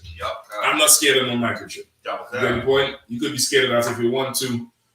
I'm looking at the devil, the beast, right, and who works for him, and which nations follow him. Right. You get the point? So that's it, right? He said, the water, sir. Ain't no swear. Most times, somebody who come into you with something like that is an idiot. You know what I mean? So like you had one on Facebook and another on YouTube, sir. Mr. Wild. Okay, let's go. Matthew Brandon says, Salakia, sir. In Deuteronomy chapter 2, verse 4 through 5, did Esau have the same beast spirit? Because it says in Deuteronomy 2 and 5, meddle not with them. What's the question again? He says, Salakia, sir. In Deuteronomy 2, 4 and 5, did Esau have the same beast spirit? Because it says in Deuteronomy 2 and 5, meddle not with them. Okay, let's see. Deuteronomy chapter 2, verse 4. And command thou the people, saying, ye are to pass through the coast of your brethren, the children of Esau, which dwell in Seir, and they shall be afraid of you. Take ye good heed unto yourselves, therefore. Meddle not with them. For I will not give you of their land, no, not so much as a foot breadth, because I have given Mount Seir unto Esau for a possession. Okay, read that scripture one more time, man. Deuteronomy chapter 2, verse 4. And command thou the people, saying, ye are to pass through the coast of your brethren, the children of Esau, which dwell in Seir, and they shall be afraid of you. Take ye good heed unto yourselves, therefore. Meddle not with them, for I will not give you of their land, no, not so much as a foot breadth, because I have given Mount Seir unto Esau for a possession. Okay, and what was his question? He said, Salakia, sir, in Deuteronomy 2, 4, and 5, did Esau have the same beast spirit? Okay, he's always been an animal. Right. But that's not the purpose of the scripture. The purpose of the scripture is, this is from what you're reading here. The Lord is telling us, don't deal with this nation, right? It's just don't deal with this nation. Just like he told us with other nations. Right. Don't deal with them, from what I understand. Read it one more time. Because I was trying to understand his question as I was reading. I'm not getting it. Go ahead. Deuteronomy chapter 2, verse 4. And command thou the people, saying, ye are to pass through the coast of your brethren, the children of Esau, which dwell in Seir, and they shall be afraid of you. Take ye good heed unto yourselves, therefore. Meddle not with them, for I will not give you of their land, no, not so much as a foot breadth, because I have given Mount Seir unto Esau for a possession. Oh, okay. That meddle not with them is not saying don't deal with them. Read it again. Read it again. I'm going to show you. And command thou the people, saying, ye are to pass through the coast of your brethren, the children of Esau, which dwell in Seir, and they shall be afraid of you. Why would Esau be afraid of Israel coming through? Because they know the Lord just brought them out of Egypt. And everybody knew how the Lord brought them out of Egypt. Right. And also everybody, I'm going to say everybody, but because of that, there was a fear of Israelites coming. And the Lord is telling them, remember, this is where we go in to take the land of the Canaanites. Right. The Lord is saying, they're going to be afraid. They're going to think you're coming for their land. Right. Because the Lord knows the history of Jacob and Esau. Just according to Esau, Jacob took his birthright. So now you're coming for the land. He said, they're going to be afraid of you. But do not meddle with them, because I'm not giving you none of their land. Right. What does that mean? I mean, if you go and try to take their land or mess with them, I'm not going to be on your side. Yeah, I'm not, their land is their land. You're not getting that. Right. Just pass through and go to where I'm sending you. Right. So, to answer the brother question, Esau has always been an animal. He hasn't always been the beast. Right. He's been a serpent before, which is a sly, slick, conniving animal. That's the spirit of Esau. Just sly and slick and changing your tongue and twisting up everything. Right. And lying. Right. That's the spirit of Esau. He became the beast with his military might. Right. Something that devours and kills. In the garden, he was not like that. Right. You get the point? So here he's telling us don't meddle with them, not so much because of the beast thing, because there wasn't a beast yet. There was animals, but he wasn't the beast. Here, this is don't go start no shit over there. Right. Just keep it moving. Just keep it moving. You get the point? Sir. So that's what he said. So like I said, if I made to in Revelation chapter 13, what we was just reading, it describes the beast and how he commands fire to come out of his mouth. The military might be referred to, sir. Yeah, that's it. He dropped bombs on him. You know, in Vietnam, they made napalm. You look at any Vietnam plane, the front of the plane had teeth painted on. So it looked like an animal coming down, and they sprayed napalm. That was no bomb. That's setting everything on fire. Right. That's him. He's the beast. And he what? He speak like a lamb. He looked like a lamb. Right. But fire coming out of his mouth. Sir. You understand? If you want to personify the beast, Barack Obama. Yep. If you want to if you want to put it into it, like how did they mean? If so and so was a person, now I'm not saying he is the beast. Right. But if you want to get the example of it, is Barack. Well, so and so, and you see Michelle, that same man said kill Osama bin Laden in front of his wife. Yep. That same man said drop bombs here and here. That same man drafted the DREAM Act to tell Hispanics, yeah, come sign up for the military. Just tell me where you live. And now Trump knows where you live and he comes for you. Right. The whole ICE raids and them coming to your house stemmed from the DREAM Act. You understand? It stemmed from that. But Obama he's for the people. Right. Look at him. He's so gracious. He's an excellent president. Yeah. That was a dragon act. That was a dragon. Obama deported more illegal immigrants than any other president in history. I don't believe it's specifically Hispanics. I want to believe it's specifically Hispanics. But he deported more than any other president in U.S. history. Right. If the lamb, the appearance of a lamb that speaks like a dragon was a person, it would be him. Right. You get the point? It would be him. Sir. All right. We good? It's like we have one more on Facebook, sir. It says, our Wadi Bungad says, Salakia, sir. So would John 3:3 serve as a cut to Christians saying you need to be baptized with water? Yes. Hold on. Read it again. That's what Nicodemus, right? Sir. Go ahead. Salakia, sir. Would John 3:3 serve? No, I mean the scripture. Oh, Salakia, sir. Go ahead. John chapter 3, verse 3. Yahushua answered and said unto him, Verily, verily, I say unto thee, except a man be born again, he cannot see the kingdom of God. Say it one more time. Yahushua answered and said unto him, Verily, verily, I say unto thee, except a man be born again, he cannot see the kingdom of God.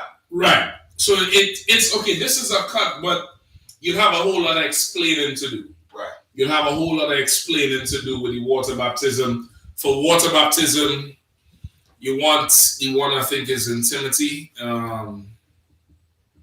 Water save 3.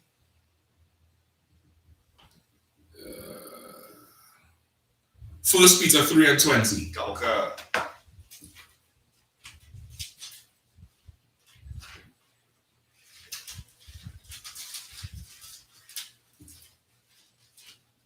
First Peter 3:20. This is better. Okay. Oh, in fact, you know what?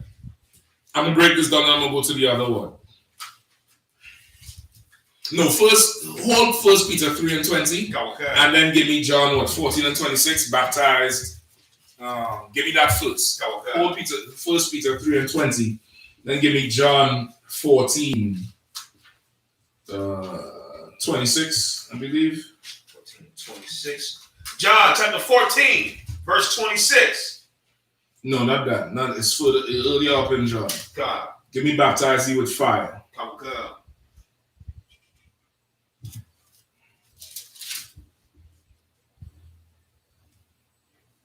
Maybe earlier on. Hold on. Salaki, brother. No sweat, sir. Maybe John 2 or 3. 14 and 26 is the comforter one. Yeah, come, sir. All right.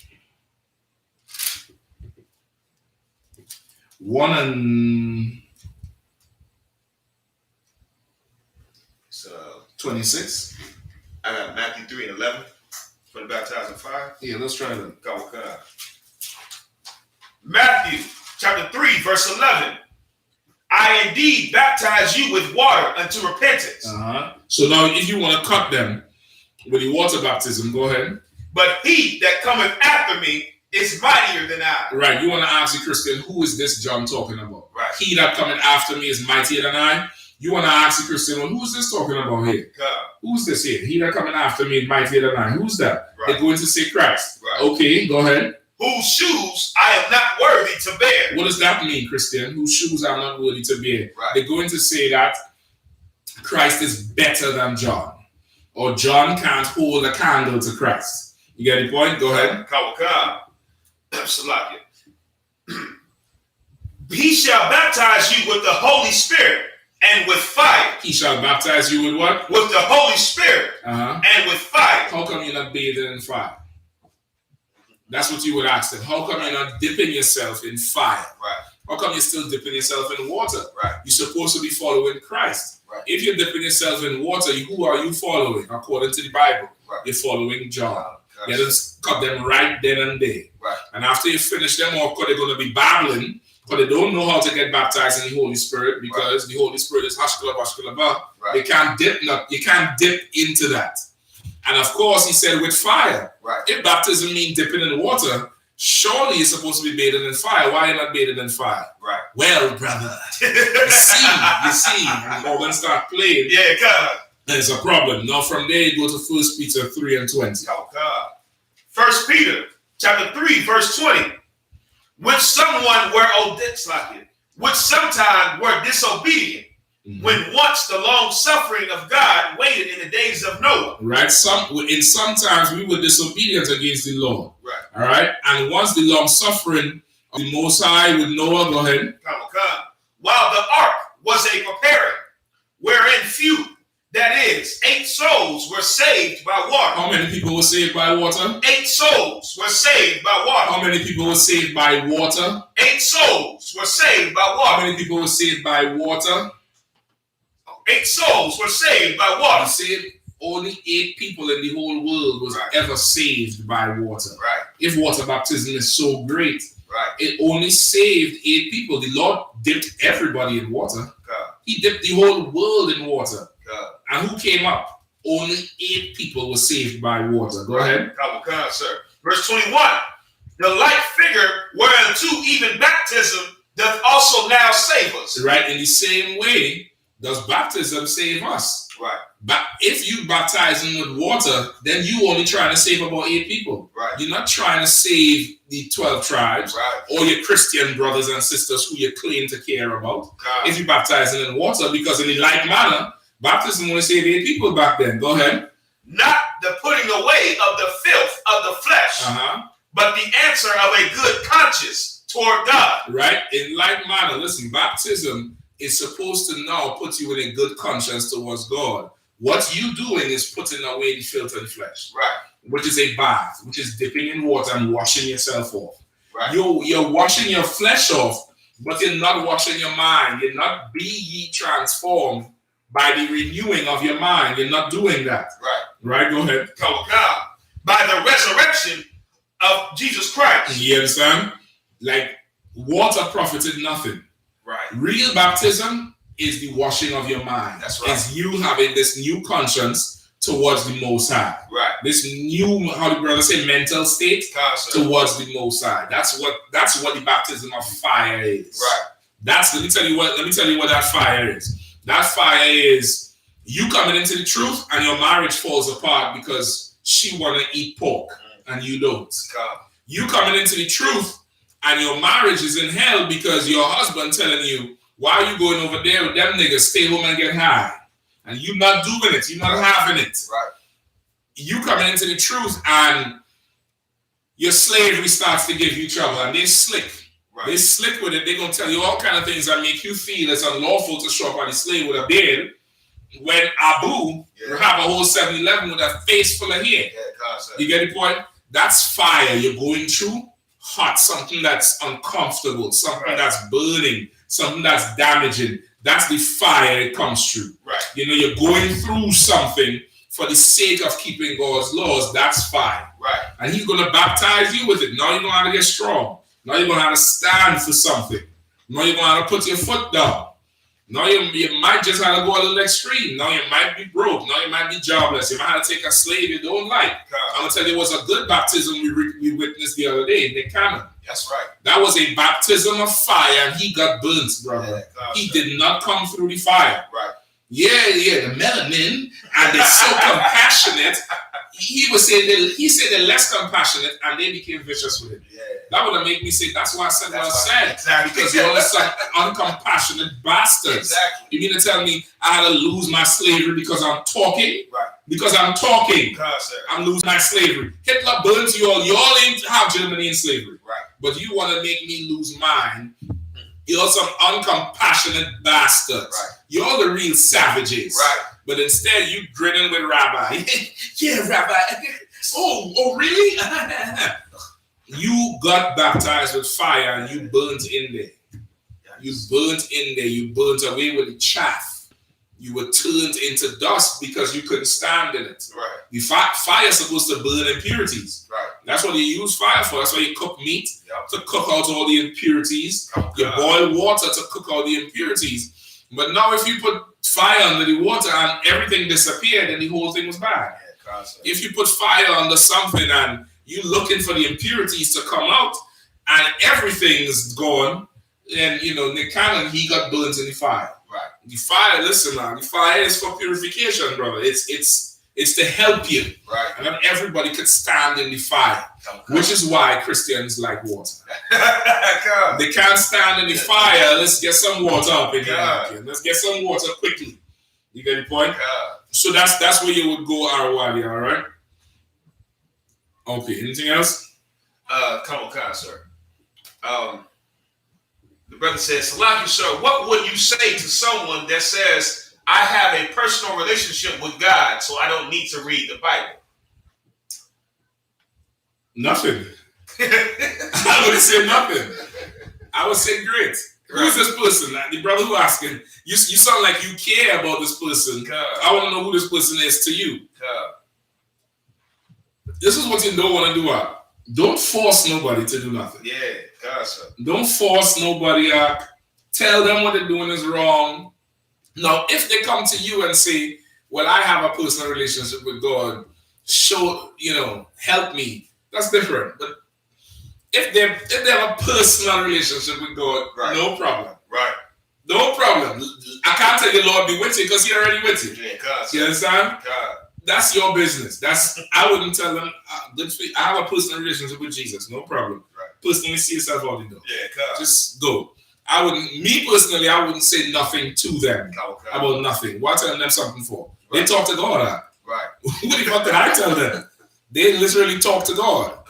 You know what I mean? Like, it depends. Okay, not depends, but it just sounds like this might be somebody who means something to you. You know what I mean? It sounds like, this might be, I don't need to read the Bible, I have a personal relationship with God. No problem.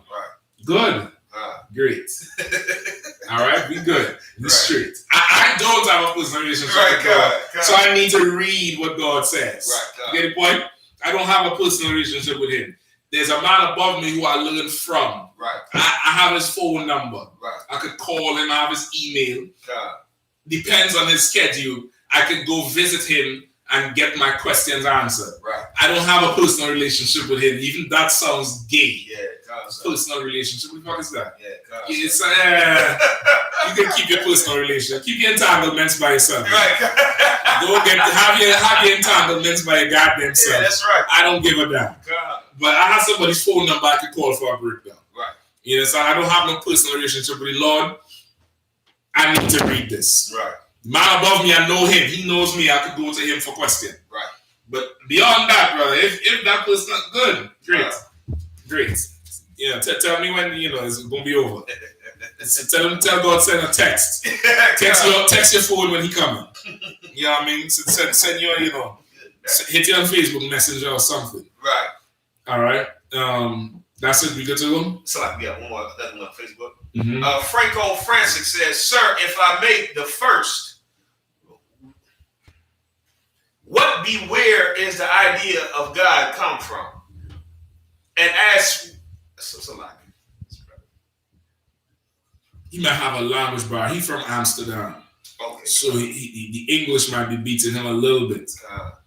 Okay, yeah, sir. He said, sir, if I made the first, what beware is the idea of God come from?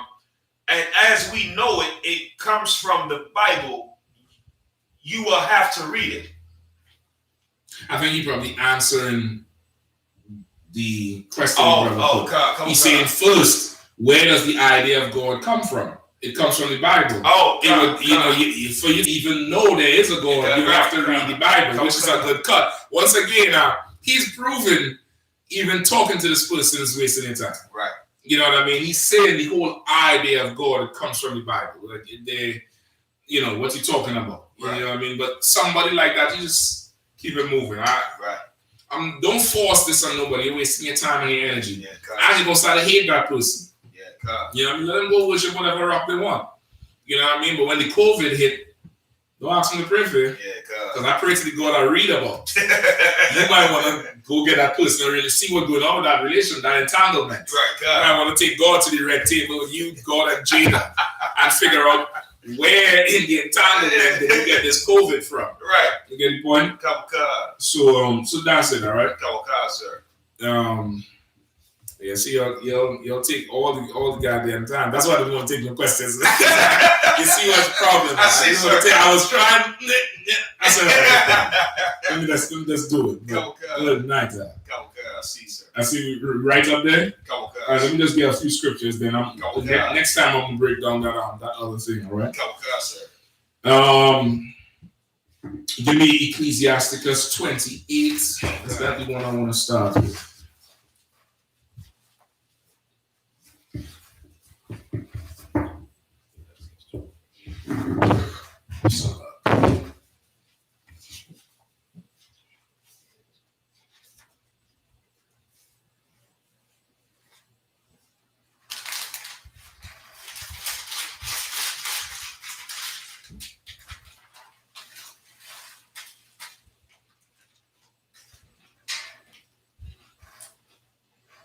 You know what? Give me 42. How much more time you have? You have about 20 more minutes, right? I'm to what? You go to 3? All right. Yeah, to what? All right, give me well in that case. You pour on a cup of coffee, you go until in the morning. Go until in the morning. All right. Give me 42 and start at 1. Ecclesiasticus chapter 42, verse 1. Of these things be not thou ashamed, and accept no person to sin thereby. Mm-hmm. Of the law of the Most High, and his covenant, and of judgment to justify the ungodly. Read it again from the start. Ecclesiasticus chapter 42, verse 1. Of these things be not thou ashamed, and accept no person to sin thereby. Mm-hmm. Of the law of the Most High, and his covenant, and of judgment to justify the ungodly. All right, what does that say? Go ahead. It's like if I may, sir, don't be afraid to do your duties as a priest. Meaning what? Enforce the law. To correct someone. Correct, right? You can't be ashamed to correct somebody. You can't feel a type of way because this is my friend. Right. Or I know this brother from ever since, or you and this brother might know each other from the world. And now something's going on, and you feeling some type of way to tell this brother or this sister or whatever, hey, you can't be doing that.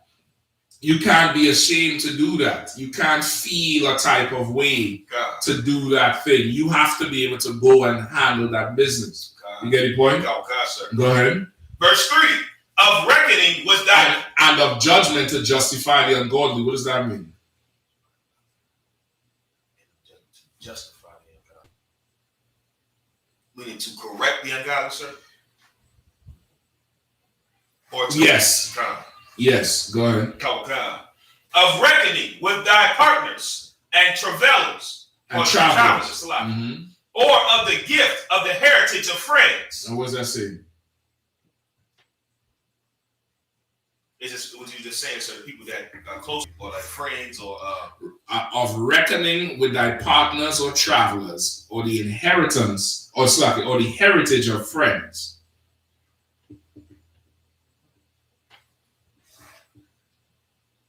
Man, don't be afraid to lose friendships or business partnerships. Look up reckoning. Reckoning.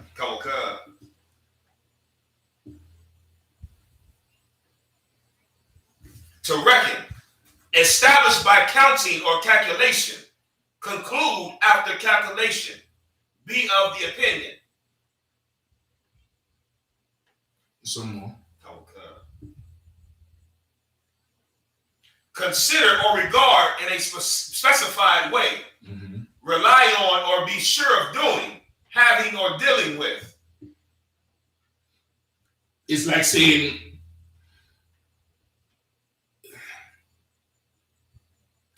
you're reasoning with. God. Don't feel how to reason with your partners or travelers. Right. It's going okay, once again, just think, has our brother offended him and him alone? Right. Just think like that. Don't feel how to go and handle a situation. God. You get the point? Similar to what you said before, but I want to make sure they understand that. Right? Or the gift of the heritage of friends.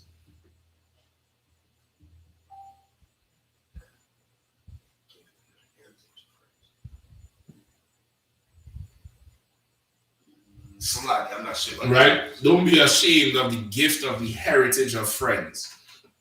What is the heritage of friends? Brotherhood, sir. Brotherhood. God. Don't be ashamed of that thing. Don't prefer something else over that. Right. You understand? Don't be ashamed of that thing there. And it happens so much to people when they come into the truth.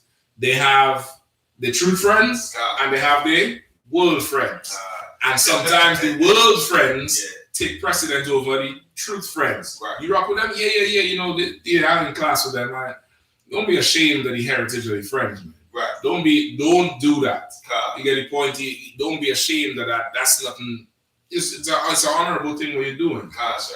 Don't, if anything, you ought to be like, oh, you dealing with them?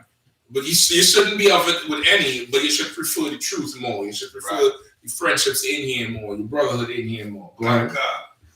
Verse 4, of exactness, of balance and weights, or of getting much or little. All right, what's that saying? Being fair. Don't listen, there's no shame in being right. Sir. And when I say being right, I'm not talking about proud. Yeah, I'm right, you wrong. Oftentimes, being right means what? You're wrong. Salakia, brother. Right. My fault. Sir. I was wrong. You was right. Oftentimes, to balance the scale, sir. You have to acknowledge you're wrong. You have to acknowledge, well, you know what? That really was off what I did. Right. That really was off what I said. I shouldn't have said that. That's important because a man's pride, he's not going to admit he was wrong. Right. He's not going to admit he was wrong. No. He ain't going to do it. Sometimes you damn near have to do it, especially dealing with Eve. Yeah. You could never tell her, don't say, you can't take low for the sake of winning her over. Right. Because she would go back. You remember when you was wrong? Bitch, I wasn't wrong. I was just trying to talk some sense into your dumbass. And then now you had to just go to cold turkey because she's simple. Yeah, but oftentimes it's balancing the scale. Sir. Don't be ashamed of dealing fairly with brothers and sisters. Don't be ashamed of, in the world, they tend to take people for bad. Meaning, if this phone costs 100, but this nigga willing to pay 7 for it, you take 7. And you're trying to get 8. Right. Just, be fair. Sir. Be fair. Just don't be a damn, a bastard about the shit, man. Don't be devilish about it. Be right. Go ahead. Verse 5. And of merchants indifferent selling, of much correction of children. And right. So like, and of merchants indifferent selling. What does that mean? Indifferent means strange.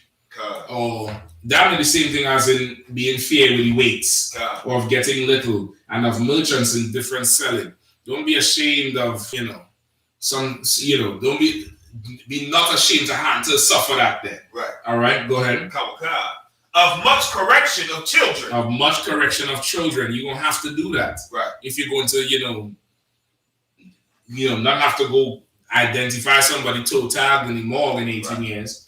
You're going to have to be able to correct them all the time, man. Don't do it. Right? Don't be ashamed of that. Go ahead.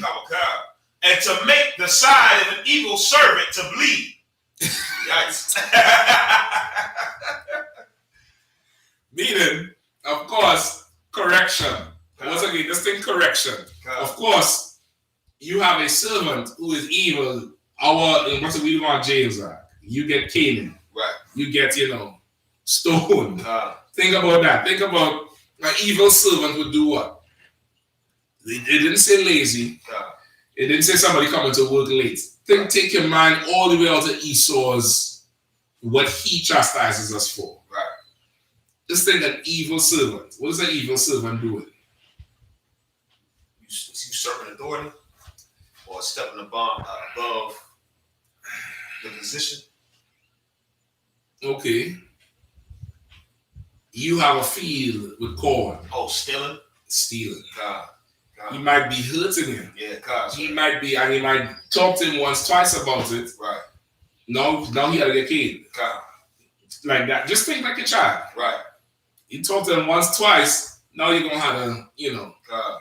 Don't go make a child bleed. Nobody gonna take this precept to mean make a child bleed. But this is now, don't, it's time for correction. It's time for correction. You have an evil servant. They're going to have to feel it. Right. They're going to have to feel something in order to change what they're doing. Right? And that's UPK 101. You get corrected in degrees. Right. At first, somebody going to talk to you. Then somebody going to blow you away. Right. And then you're going to feel it then. Then you're going to be embarrassed then. You get the point? Go ahead. Verse 6. Sure keeping is good, where an evil wife is, and shut up, where many hands are. Read that one more time. Sure keeping is good, where an evil wife is, and shut up, where many hands are. I'm going to have to skip that. That one slipped in my mind. Go ahead. Verse 7. Deliver all things in number and weight, and put all in writing that thou givest out and receivest in. Right, this is an important scripture. Right, deliver all things in number and in weight. Meaning what? Be accurate about what you do. Receipts accurate. Receipts, yeah. Where, how much you spend on water? How much you spend on Gatorade? Right. If you're in the camps, you would know that's how we run. Right. We keep a total count of what we spend out and what comes in, because we're not in a roundabout type of thing. Right. Okay, that's not how we do. We're very precise with almost everything we do. How much we buy, how much was left over. Okay, next time we need to buy this much. So we have this much and blah, blah, blah, blah, blah. Right. And it says here, this is the precept where it says, do all things in writing. All right. That's, that could save your life. Yeah, sir. It could save a whole lot. Do all things in writing. You understand? Do all things in writing, because that record needs to be kept of things. Right. All right. Go ahead. Verse 8. Be not ashamed to inform the unwise and foolish, and the extreme age that contendeth with those that are young. Thus shalt thou be truly learned and approved of all men living. Now you see what I always tell you. I fucks with the young boys. I fucks with the young boys because the old love to contend with the young. Now that's a carnal example. This is now talking about the young in truth, meaning they're born again, so they're fresh and young. And the old, stuck in their ways, want to contend with the young who change his ways. So don't be like, yeah, my mom don't like that in the truth, she keep trying to get me to eat that. Don't be afraid to tell her that pork is unlawful and she a sinner. Because she is old. Right. You get the point? Don't be afraid. Read it again from the top. Be not ashamed to inform the unwise and foolish and the extreme age. Right, which is a thing that could stop you from opening your mouth in certain situations, because this person is deemed wise and extreme in age, and you know they're respected. Right. They're wrong though. Right. And now you have to tell them, don't be ashamed to do it. Do it. That's what you need to do it. You get the point? Go ahead. And the extreme age that contendeth with those that are young. Thus shalt thou be truly learned and approved of all men living. Right. Thus you're going to be truly learned and approved of all men living. This goes good for when you're coming in the truth, and those people who in the Christian church want to tell you different. People who stuck in the ways want to tell you different. Right. Black caucus and this one and that one, and this one is a deacon for so long and studying theology school. Don't be ashamed to let them have it, man. And you know how to curse them out unless they take it there. But you know, you see that camp many times. How many of them tapes is like, why you talk to that woman like that? Yeah. She had to get it, man. She had to be told what's what. We don't want to say she came up here around her mouth. Right. I'm gonna tell her. You know what I mean? I'm gonna tell him. I remember, brother, I was kind of ashamed after, bro. I blazed on this old man. But he came up disrespectful, saying how it's the youth's fault we in this thing today. And I was like, nigga, it's your fault. You the one marched with Martin. Right. You the one told us join the white man. This is what you doing about it. Right. You get the point? So you're gonna have to do that sometimes. All right. It doesn't seem comfortable and normal, but you have to do it. Go ahead. Verse 9. The father waiteth for the daughter when no man knoweth, and the care for her taketh away sleep when she is young, lest she pass away the flower of her age, and being married, lest she should be hated. All right. So what is that describing to you? It's right here, sir. Read it one more time so everybody get it. Ecclesiasticus chapter 42, verse 9. The father waketh for the daughter when no man knoweth, and the care for her taketh away sleep when she is young, lest she pass away the flower of her age, and being married, lest she should be hated. All right. What is he talking about? So like I said, this is describing what we go through right now as brothers in the truth. And we have daughters, we have a certain burden and responsibility to wonder, you know what I'm saying, make sure our daughters are all the way protected and corrected in the sense of, you know what I'm saying, we wake up for and make sure, like, you know what I'm saying, brothers that have teenage daughters more so specifically, like, you know what I'm saying? Not really, you know, it's the same thing. It's just different problems at different stages. But you're right, it's, go ahead, I ain't gonna cut you off. No, it's like it, sir. Like brothers that may have teenage daughters, they'll go and they show them the movies, like he going and check and see in her room, make sure she in the bed still, or ain't no boy in there underneath the bed. Right. Or when she's younger, you go in and check and see a newborn, you going to see she's still watching, see she's still breathing. Right. You know what I'm saying? Or just make sure everything's to wild. You just gotta care for her because you understand that she can harm herself in a way that's going to affect her later on. And okay, also too, it's just a daughter, a girl child is more trouble in taking care of and raising than a boy. A boy, you can pretty much teach him how to fight and defend himself. Right. You have to teach her to not do that. Right. You have to teach her to be honorable, to be righteous, to resist what, women are carnal, super carnal by nature. Right. Physical pleasure matters to them more than anything. And you have to teach her to resist that shit. Right. You have to teach them, that bottle of cereal, you ain't getting shit though. Right. And you ain't gonna cry. You're gonna sit down there and you're gonna chill. You're gonna eat, you're gonna drink this water. Right. I'm gonna crack this soda and you get nut. You're gonna have to teach them to be able to see something pleasurable and not feel that desire. Right. I started doing it very young with my daughters with that goddamn ice cream truck. And I learned this from Jeremiah Hyman as well. If you see them running ice cream, you have to stop them. It's just music.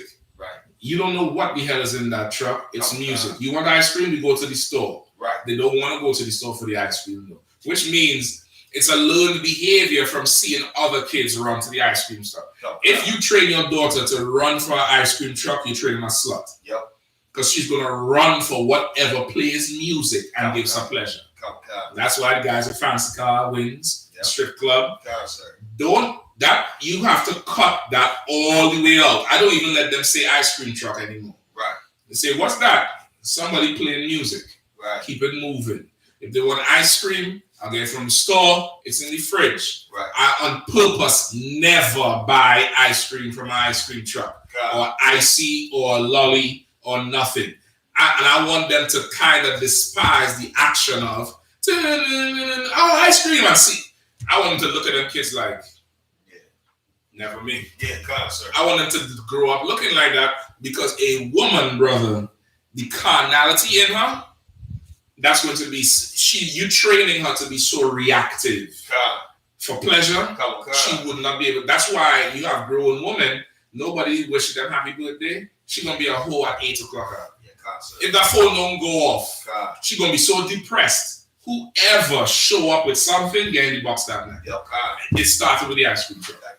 It started there. It's just because of how they are. So he's saying a father is waiting in his care for his daughters. A lot goes into it. Right. Go ahead.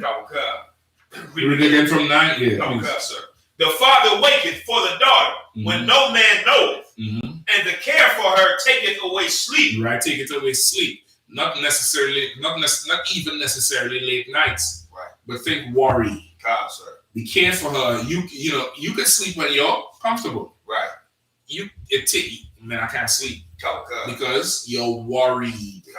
You're worried about these things on your mind. To care for a girl child will take away sleep. That's what he's saying. Go ahead. When she is young, lest she pass away the flower of her age, and being married, lest she should be hated. Right. Be careful her take away sleep. When she is young, lest she pass the flower of her age. And then being married, lest you should be hated. What's he saying? If you don't keep have a care for your daughter, then she'll be old. She'll get older. She'll be a whore when she's younger, and then when she gets married, she'll be hated because not necessarily a whore. A whore is one byproduct. But why could her husband hate her after he marries her? Because she wasn't taught to not be a bitch. Because she's a bitch. That's why. Because you ain't break the bitch out of her. The screaming, the yelling, okay. Boys might stomp and sit down and screw. A girl is flipping everything over. Sir. And screaming and yelling. Right. You gotta break the bitch out of her. You gotta break it out of him too. Right. But her, she'll take that into her teenage years. Right. And storm upstairs and slam the door. Right. And her, you have to break that out of her. You have to break that comfortable feeling of being a bitch. Right. And you have to let her know early on what it feels like to disappoint you as a father. You have to let her know that. Right? Go ahead. That's what it means. Like you want to do that when she's young, unless she passed the floor of her age, and now she married and now her husband hates her. Her husband hates her because of you. Right. Get the point? Because you didn't do your job. You understand? Which not blaming the brothers in this case, because of course the white man destroyed our household. But that's why it's so hard for sisters to keep a man in the world. Because you're a bitch. And that's it. That's who you are. Own it. Own it like how you own diva and I'm a bad bitch. You're a bitch to that brother. Right. And the reason he ain't coming to see them kids is because of you. Right. The reason is he ain't coming around because you're a bitch. But you're a bitch because you didn't have no father to break the bitch out to you when you was young. To beat you, to chastise you, to take shit away from you and tell you shut up and sit down. That's right. You cry and talk, say please through the tears. That gives a woman strength. Like you could operate in disappointment. What the fuck? It ain't so goddamn hard. That's right. But they're so carnal, brother. That shit to them feels like, look at Megan Thee Stallion. You have a bullet in your foot, bitch, and all you complaining about is the memes they made about you. Because she needs to have the love and affection. And now that I hear they talking about deporting Tory Lanez or something, I want to know why he shot the damn bro. Goddamn. I want to know the real story. I mean, shit. Anyway, go ahead. Verse 10. In her virginity, lest she should be defiled and gotten with child in her father's house. Good night. You know what I mean? You're going to have to take care of her young. Right. And that's what you're talking about. Not okay. That doesn't make her whole, but for sure, no, it does because she's defiled. Meaning, this child she have, why is it defiled? Because she's not with the brother anymore, or she doesn't know who she didn't know who the father is. Right, that's what makes it defiled. It's one thing she get pregnant in your house, but the boy there, and you could check her and check him, and you gonna pay me for this. That's one thing. What makes this unclean? She don't know. Immaculate conception. Must have been God. So you gotta take care of this girl when she young enough. You get the point? You get a few more and we're done. Go ahead. And having a husband, lest she should misbehave herself. And when she is married, lest she should be barren. Right? You want to make sure she grew up right. That she don't get a child in your house, don't know who the daddy is. That she don't have a husband and misbehave. And when she is married, lest she should be barren.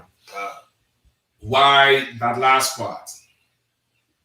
If I may, Salaki, could this be referring to her committing abortions and messing up her body? Well, you could link it to that, but more so, the Lord is not blessing her with children because she's such a bitch.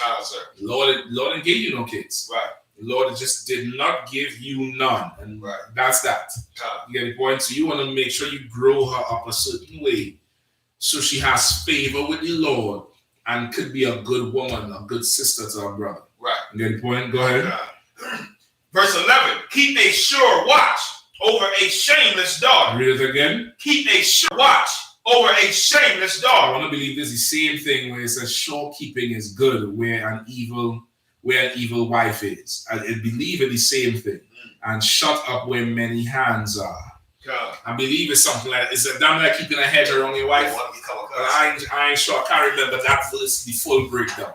But go ahead. Keep a sure what? Keep a sure watch over a shameless daughter, lest she make thee a laughing stock to thine enemies, and a byword in the city, and a reproach among the people, and make thee ashamed before the multitude. You understand? Keep a sure watch over a shameless daughter. You have a daughter, you realize this bro here, and you know it. You start to know what type of person they are very young.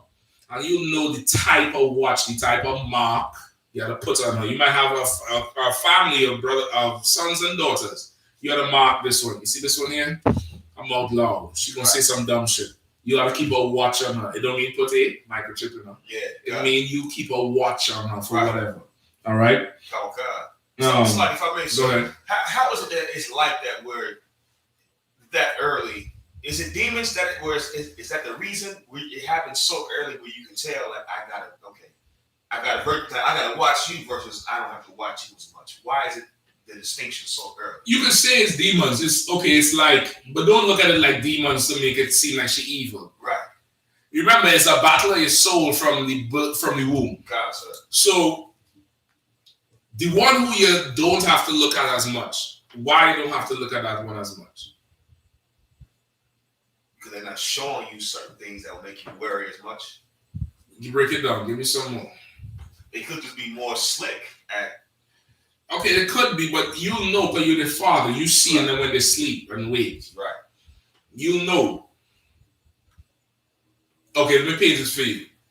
The one you don't have to worry about is the one that listens to you. That's the one that Daddy said, don't do this. No, Daddy said, don't do this. I ain't doing it. Right. I ain't gonna tell, but I ain't doing it. Right. Knowing, and as soon as you come home, you know what happened today, and they coming to tell you. Because this one does what you want. This one loves the approval. Right. You give to that one. Right. The one that don't give a fuck about it. As soon as you go on, they do what the fuck they want. Right. I don't watch you. You shameless. You don't feel a how to do something that you know I don't like. This one, yeah, you could say it's a punk. You can say this child is a punk and daddy's child or whatever. This motherfucker listens. They're going to do what the hell I tell them to do. That's right. You won't. You would do it in my face, and when my back is turned, you're doing something else. It's that. And you will know, and the fact that they don't, if they're not listening to you, who they're listening to? The demons, which is presenting different things in a lustful manner to a child, which is pleasure and toys and candy and doing freedom, doing what the fuck you want to do. In adults, it's sex and drugs and money and different things. You get the point? It's that. It's obeying one and obeying another, serving two masters. Right. One child gonna serve this one child gonna serve that. And you're gonna see it if you're watching long enough. It'll take you some years, but you'll be like, you know what, man, this one here, I already know how this one gonna go. Right. You know what I mean? It's, you know, it's every parent. All right. Go ahead. So like verse 12, behold, not everybody's beauty, and sit not in the midst of women. What's that saying? Is it saying you don't have to look at every woman that you find attractive or look at her too long, in a sense? Behold, meaning you beholding it. Right. And you getting caught up in the shit. Right. Don't behold everybody's beauty. She good looking. All right. Right.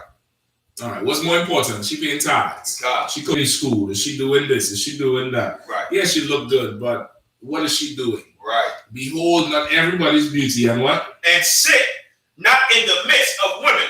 What does that mean? Is it a friend? So I could just be saying, like, don't be. It's like I'm not sure, sir. No sweat. Behold, no sweat. Behold not everybody's beauty, and sit not in the midst of women. If you think about it. If you're sitting in the midst of women, what's he there doing? So like I think about it, some sodomite sitting like in a nail salon or the hair shop.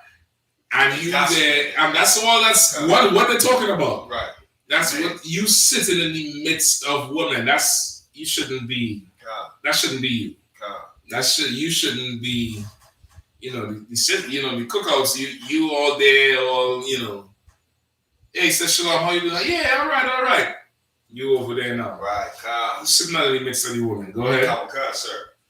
Verse 13, for from garments cometh a moth, and from women wickedness. Enough said. I don't have to say no more. From garments cometh a moth, meaning what?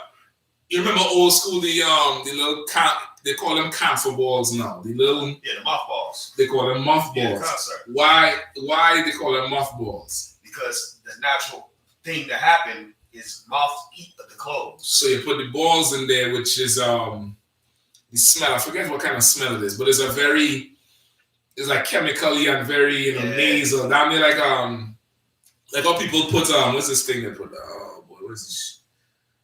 Peppermint oil. Yeah. No, I don't think there's a thing people put peppermint oil in corners if you have mice. Oh yeah, come on. Because that smell fuck with the nose. The mothballs make sure the moths don't go in there and eat nothing. Right. So from garments cometh moth. It's like from a woman cometh wickedness. Go ahead. Also, Ricardo said ammonia, sir. Ammonia. That's it. So wow, that ammonia smell. That good. Not good. You know, that knock back. God. Right? From a garment cometh moth, and from the woman cometh wickedness. What does that mean? That woman is evil and just wicked? Lies, sir. Meaning, it's easier for a woman to be wicked in comparison to a man. Okay, just saying in the midst of women. They're unsupervised. Right. They're gonna get into some shit. Yeah, sir. That's just it. Women, they're going to get into some shit. That's just it's like kids. It's just like kids. You know what I mean? I step on for a quick second. One of my daughters put something. No, she knows better. But she didn't know the wrapper. She was warming up some nuggets. But the bag is paper. But the top where it folds down, there's a wire in there. So she put that in the microwave, brother. Now you put it on the goddamn house. Yeah. But she knows not to put metal in there. Right. But it's her and her sisters in the kitchen just babbling. Pop, pop, pop, pop, pop. And now they're all scared. They're going to get into some shit if they're unsupervised now. They're going to get into some shit and then they don't know how to stop the shit. Right. They don't know what to do. So it's like, you shouldn't be in the midst of that. Because now, you're going to be in the council and it's like, so what you say? And then what she said. Not me. I can tell you that. I didn't go to no council with none of that. So what you said that? She said that to you. What you said? Nah, nigga, Salaki. Sir. I'm out of that shit.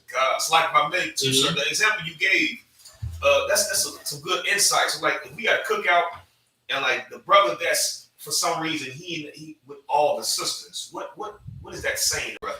Okay, now it could be a couple of things. It could be him and his rib was chilling and they come around and talk to his rib. You gotta find out the context of it.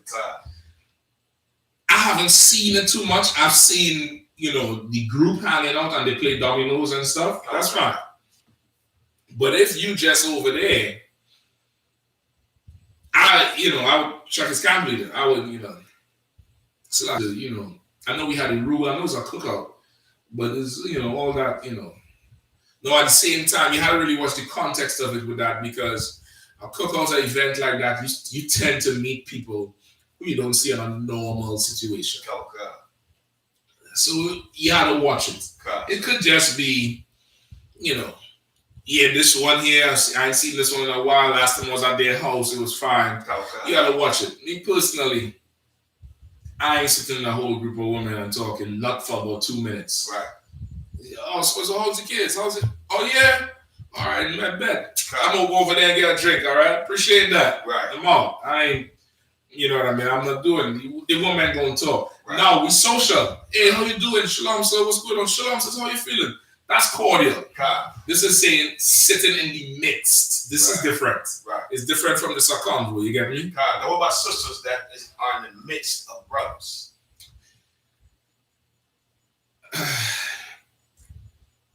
You don't really find it, but it could happen. It could happen. It could be a situation where there's more brothers in the area than women, and they're just there. Now, if it's a group conversation, again, the context of it is what you want to look at. You want to see. It depends on the relationships. Once again, it could be a brother and he has brothers over at the house and his rib is there and one of them bring their ribs and it's predominantly men, but it's brothers and sisters. Right. Really, they should go about their business. But it could happen. You have to look at what I want to say, it's not illegal. This is not a sin. Right. This is just teaching you proper social skills. You know what I mean? So their sisters around, they might be there, they play the dominoes, whatever. But typically, the brothers would start because brothers is talking about different shit. Right. The talk might get grimy. Right. They don't want, the woman around there.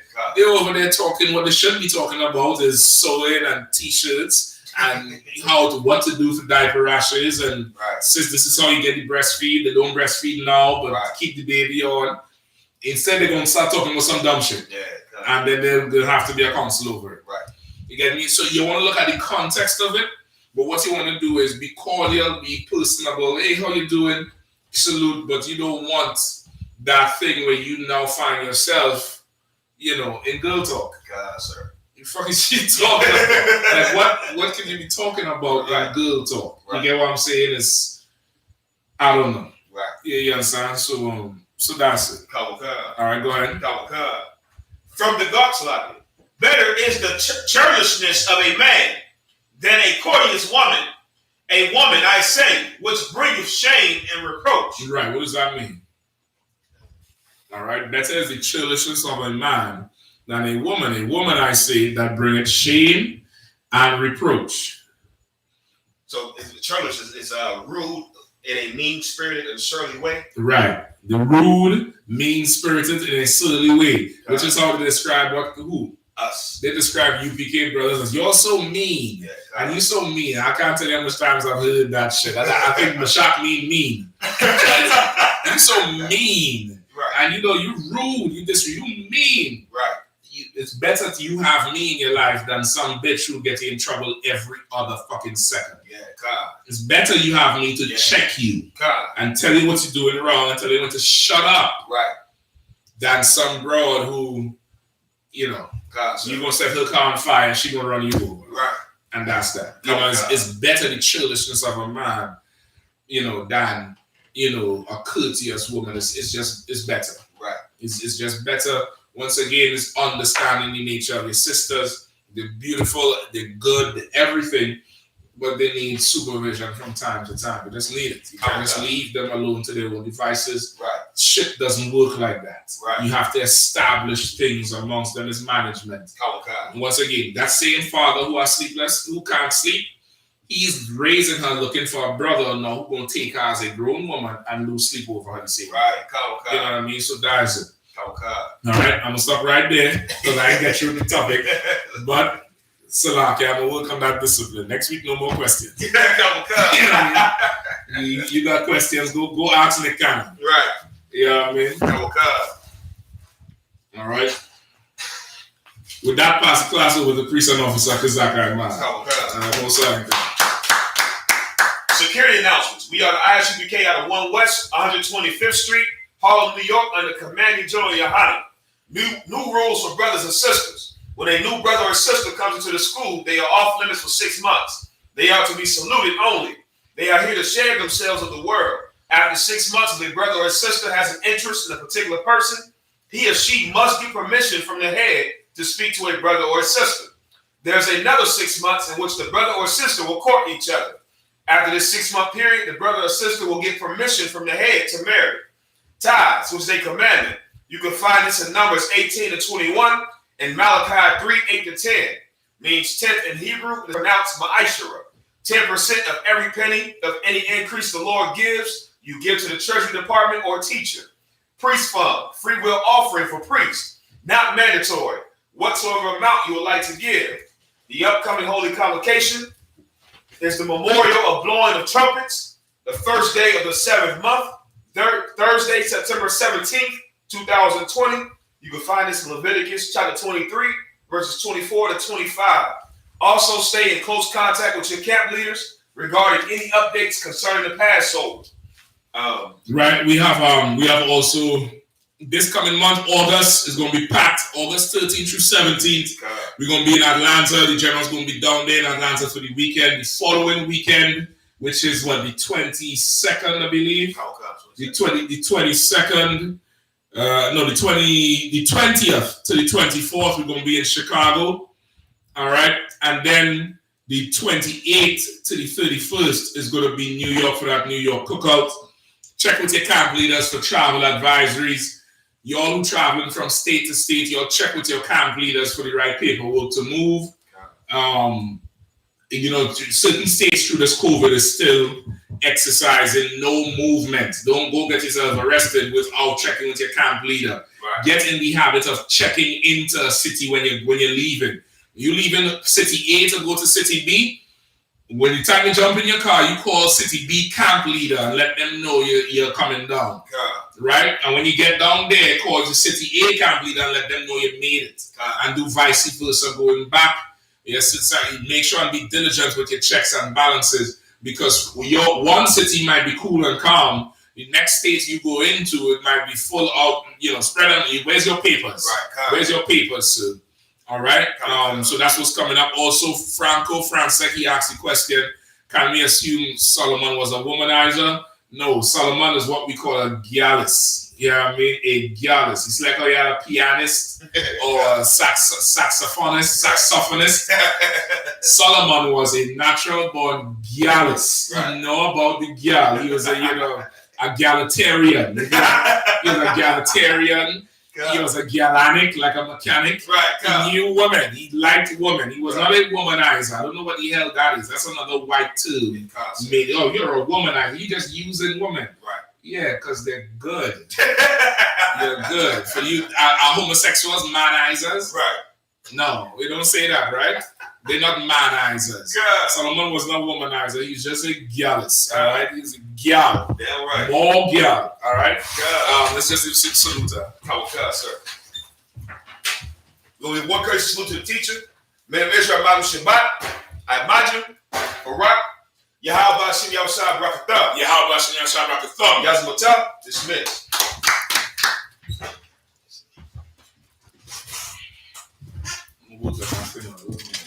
That's a good breakdown. I wanted to show how in every society we went to, when we was left by ourselves, we thrived. Because it's in Babylon to Timbuktu, how we made